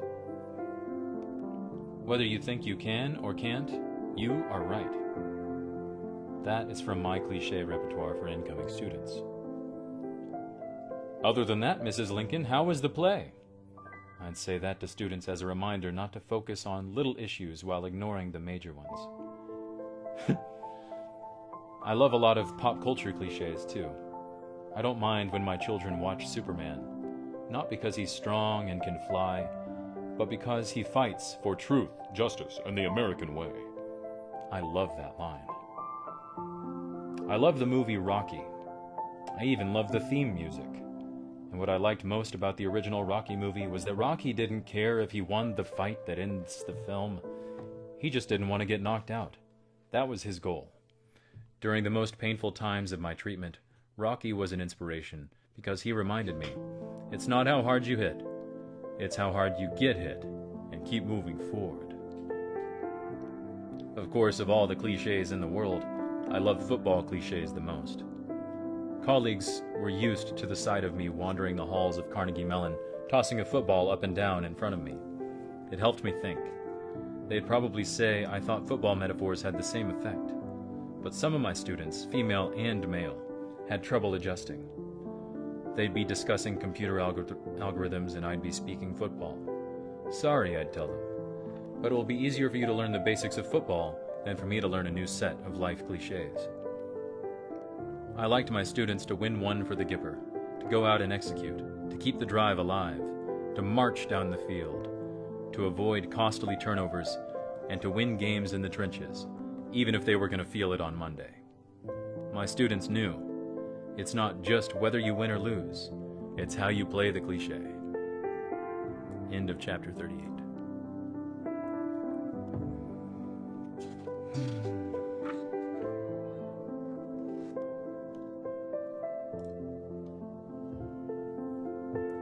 That's pretty good.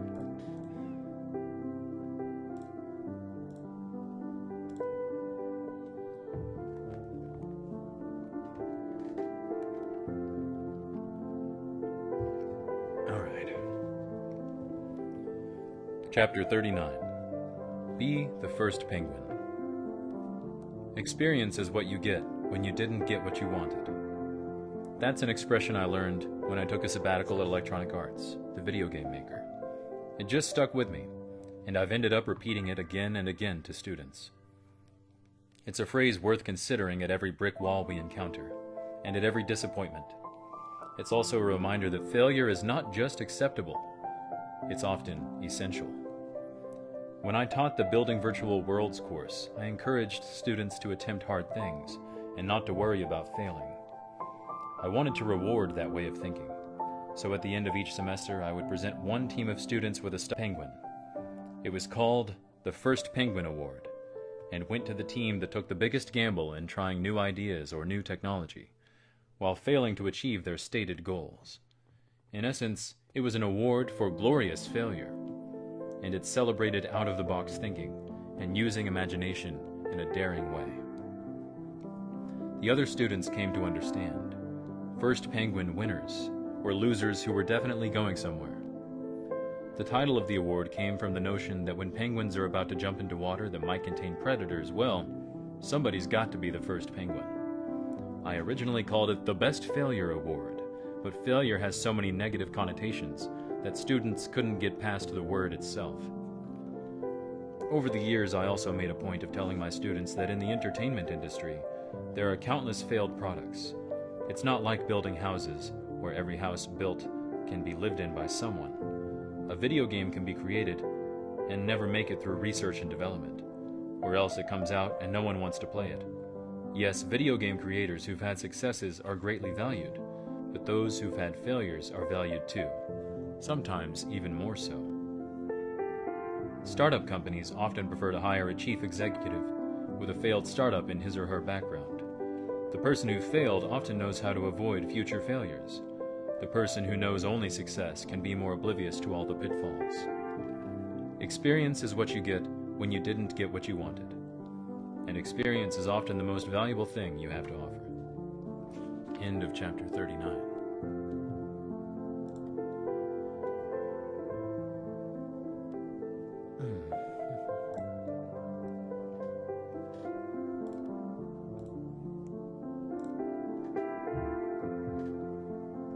We'll continue reading in just a moment.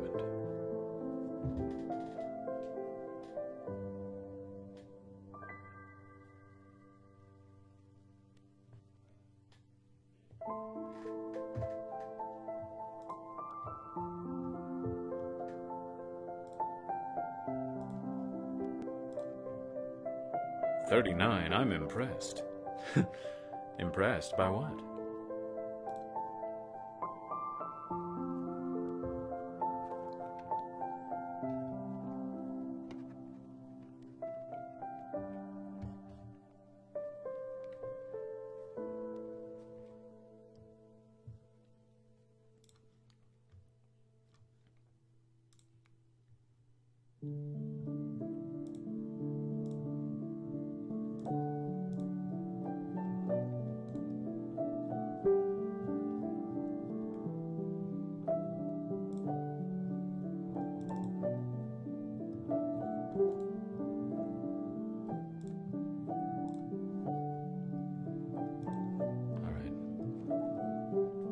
Chapter 40. Get people's attention! So many of my students were incredibly smart. I knew they would get into the working world and create terrific new software programs, animation projects, and entertainment devices. I also knew they had the potential to frustrate millions of people in the process. Those of us who are engineers and computer scientists don't always think about how to build things so they're easy to use. A lot of us are terrible at explaining complex tasks in simple ways. Ever read the instruction booklet for a VCR? Then you've lived the frustration I'm talking about. That's why I wanted to impress upon my students the importance of thinking about the end users of their creations. How could I make clear to them how important it was not to create technology that is frustrating? I came up with a surefire attention getter. When I taught a user interface class at the University of Virginia, I'd bring in a working VCR on the first day. I would put it on a desk in the front of the room. I would pull out a sledgehammer. I would destroy the VCR. Then I would say, when we make something hard to use, people get upset. They become so angry that they want to destroy it. We don't want to create things that people will want to destroy. The students would look at me and I could tell they were shocked, bewildered, and slightly amused. It was exciting for them. They were thinking, I don't know who this guy is, but I'm definitely coming to class tomorrow to check out his next stunt. I sure got their attention. That's always the first step to solving an ignored problem. When I left the University of Virginia for Carnegie Mellon, my friend and fellow professor Gabe Robbins gave me a sledgehammer with a plaque attached. It read, "So many VCRs, so little time." All of the students from my days at UVA are in the workforce now. As they go about creating new technologies, I hope that once in a while I come into their minds, swinging that sledgehammer, reminding them of the frustrated masses yearning for simplicity. End of chapter 40. Yeah, Miranda, that is a lot of chapters. They're a lot of short chapters. We are officially 3/4 through the book. The final chapter will be chapter 61. might even finish the book tonight.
Here we go. Chapter 41. The Lost Art of Thank You Notes. Showing gratitude is one of the simplest yet most powerful things humans can do for each other. And despite my love of efficiency, I think that thank you notes are best done the old-fashioned way, with pen and paper. Job interviewers and admissions officers see lots of applicants. They read tons of resumes from A students with many accomplishments, but they do not see many handwritten thank you notes. If you are a B student, if you are a B+ student, your handwritten thank you note will raise you at least a half grade in the eyes of a future boss or admissions officer. You will become an A to them, and because handwritten notes have gotten so rare, they will remember you. When I'd give this advice to my students, it was not to make them into calculating schemers, although I know some embraced it on those terms. My advice was more about helping them recognize that there are respectful, considerate things that can be done in life that will be appreciated by the recipient, and that only good things can result. For instance, there was a young lady who applied to get into the ETC, and we were about to turn her down. She had big dreams. She wanted to be a Disney Imagineer. Her grades, her exams, and her portfolio were good, but not quite good enough, given how selective the ETC could afford to be. Before we put her into the no pile, I decided to page through her file one more time. As I did, I noticed a handwritten thank you note had been slipped between the other pages. The note had not been sent to me, my co-director Don Marinelli, or any other faculty member. Instead, she had mailed it to a non-faculty support staffer who had helped her with arrangements when she came to visit. This staff member held no sway over her application, so this was not a suck-up note. It was just a few words of thanks to somebody who, unbeknownst to her, happened to toss her note to him into her application folder. Weeks later, I came upon it. Having unexpectedly caught her thanking someone just because it was the nice thing to do, I paused to reflect on this. She had written her note by hand. I liked that. This tells me more than anything else in her file, I said to Dawn. I read through her materials again. I thought about her. Impressed by her note, I decided she was worth taking a chance on. And Dawn agreed. She came to the ETC, got her master's degree, and is now a Disney Imagineer.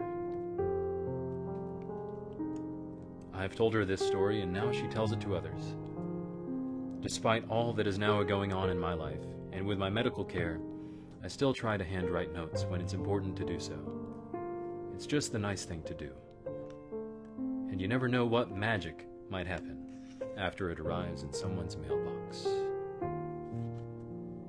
End of chapter 41.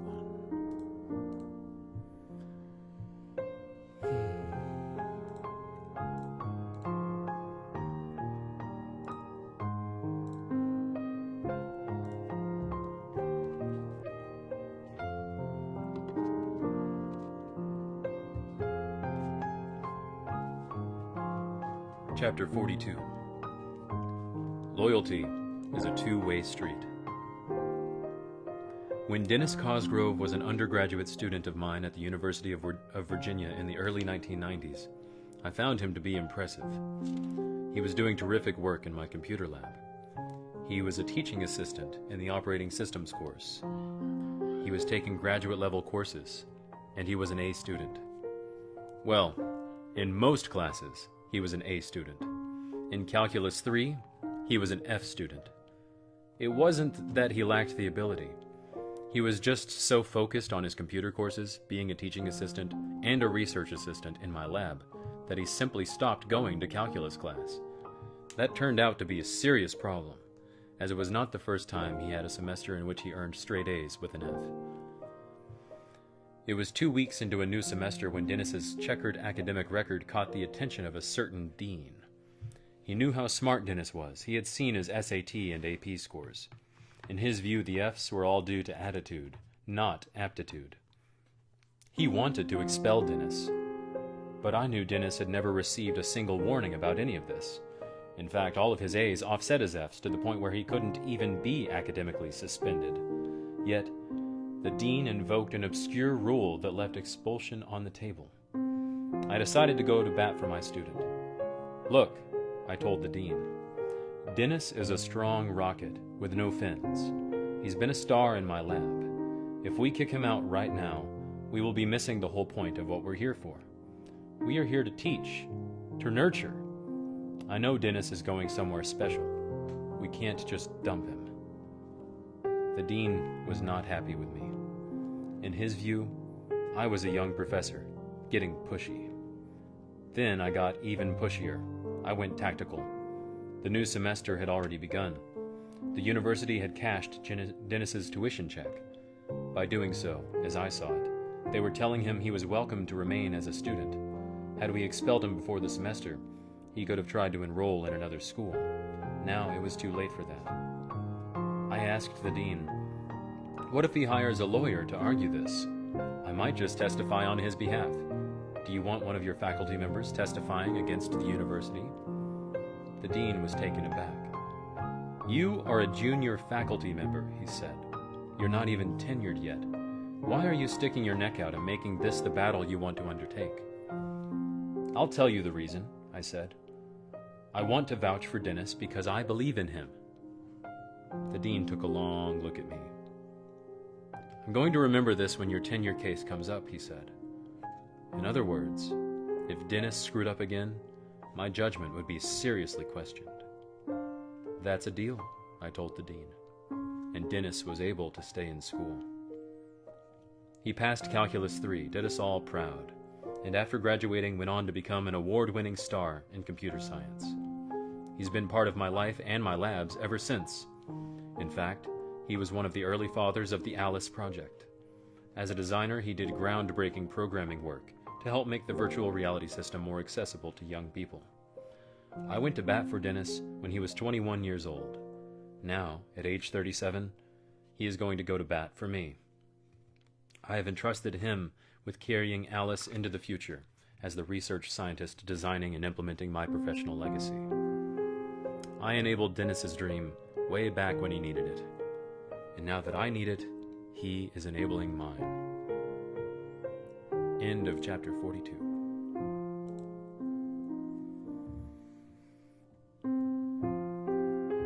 Chapter 43. The Friday Night Solution. I got tenure a year earlier than people usually do. That seemed to impress other junior faculty members. "Wow, you got tenure early," they would say to me. "What was your secret?" I said, "It's pretty simple. Call me any Friday night in my office at 10 o'clock, and I'll tell you." Of course, this was before I had a family. A lot of people want a shortcut. I find the best shortcut is the long way, which is basically 2 words: work hard. As I see it, if you work more hours than somebody else, during those hours, you learn more about your craft. That can make you more efficient, more able, even happier. Hard work is like compounded interest in the bank. The rewards build faster. The same is true in your life outside of your job. All my adult life, I felt drawn to ask long-married couples how they were able to stay together. All of them said the same thing. We worked hard at it. End of chapter 43.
Chapter 44.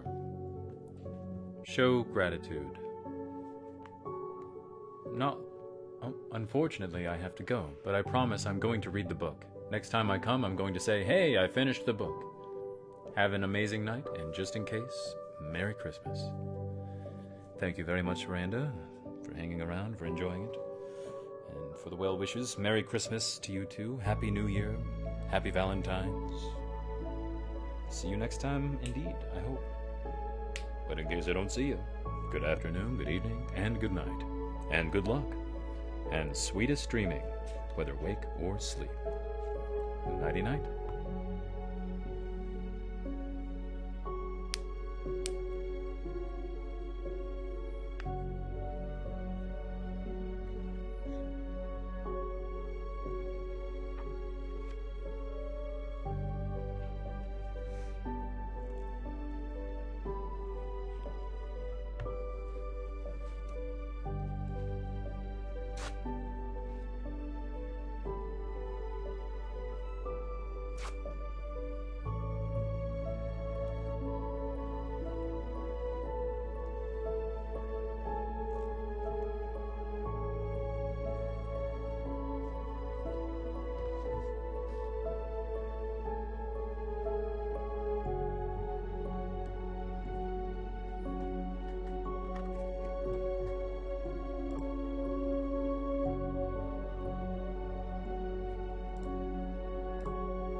Is it true that we have a viewer currently?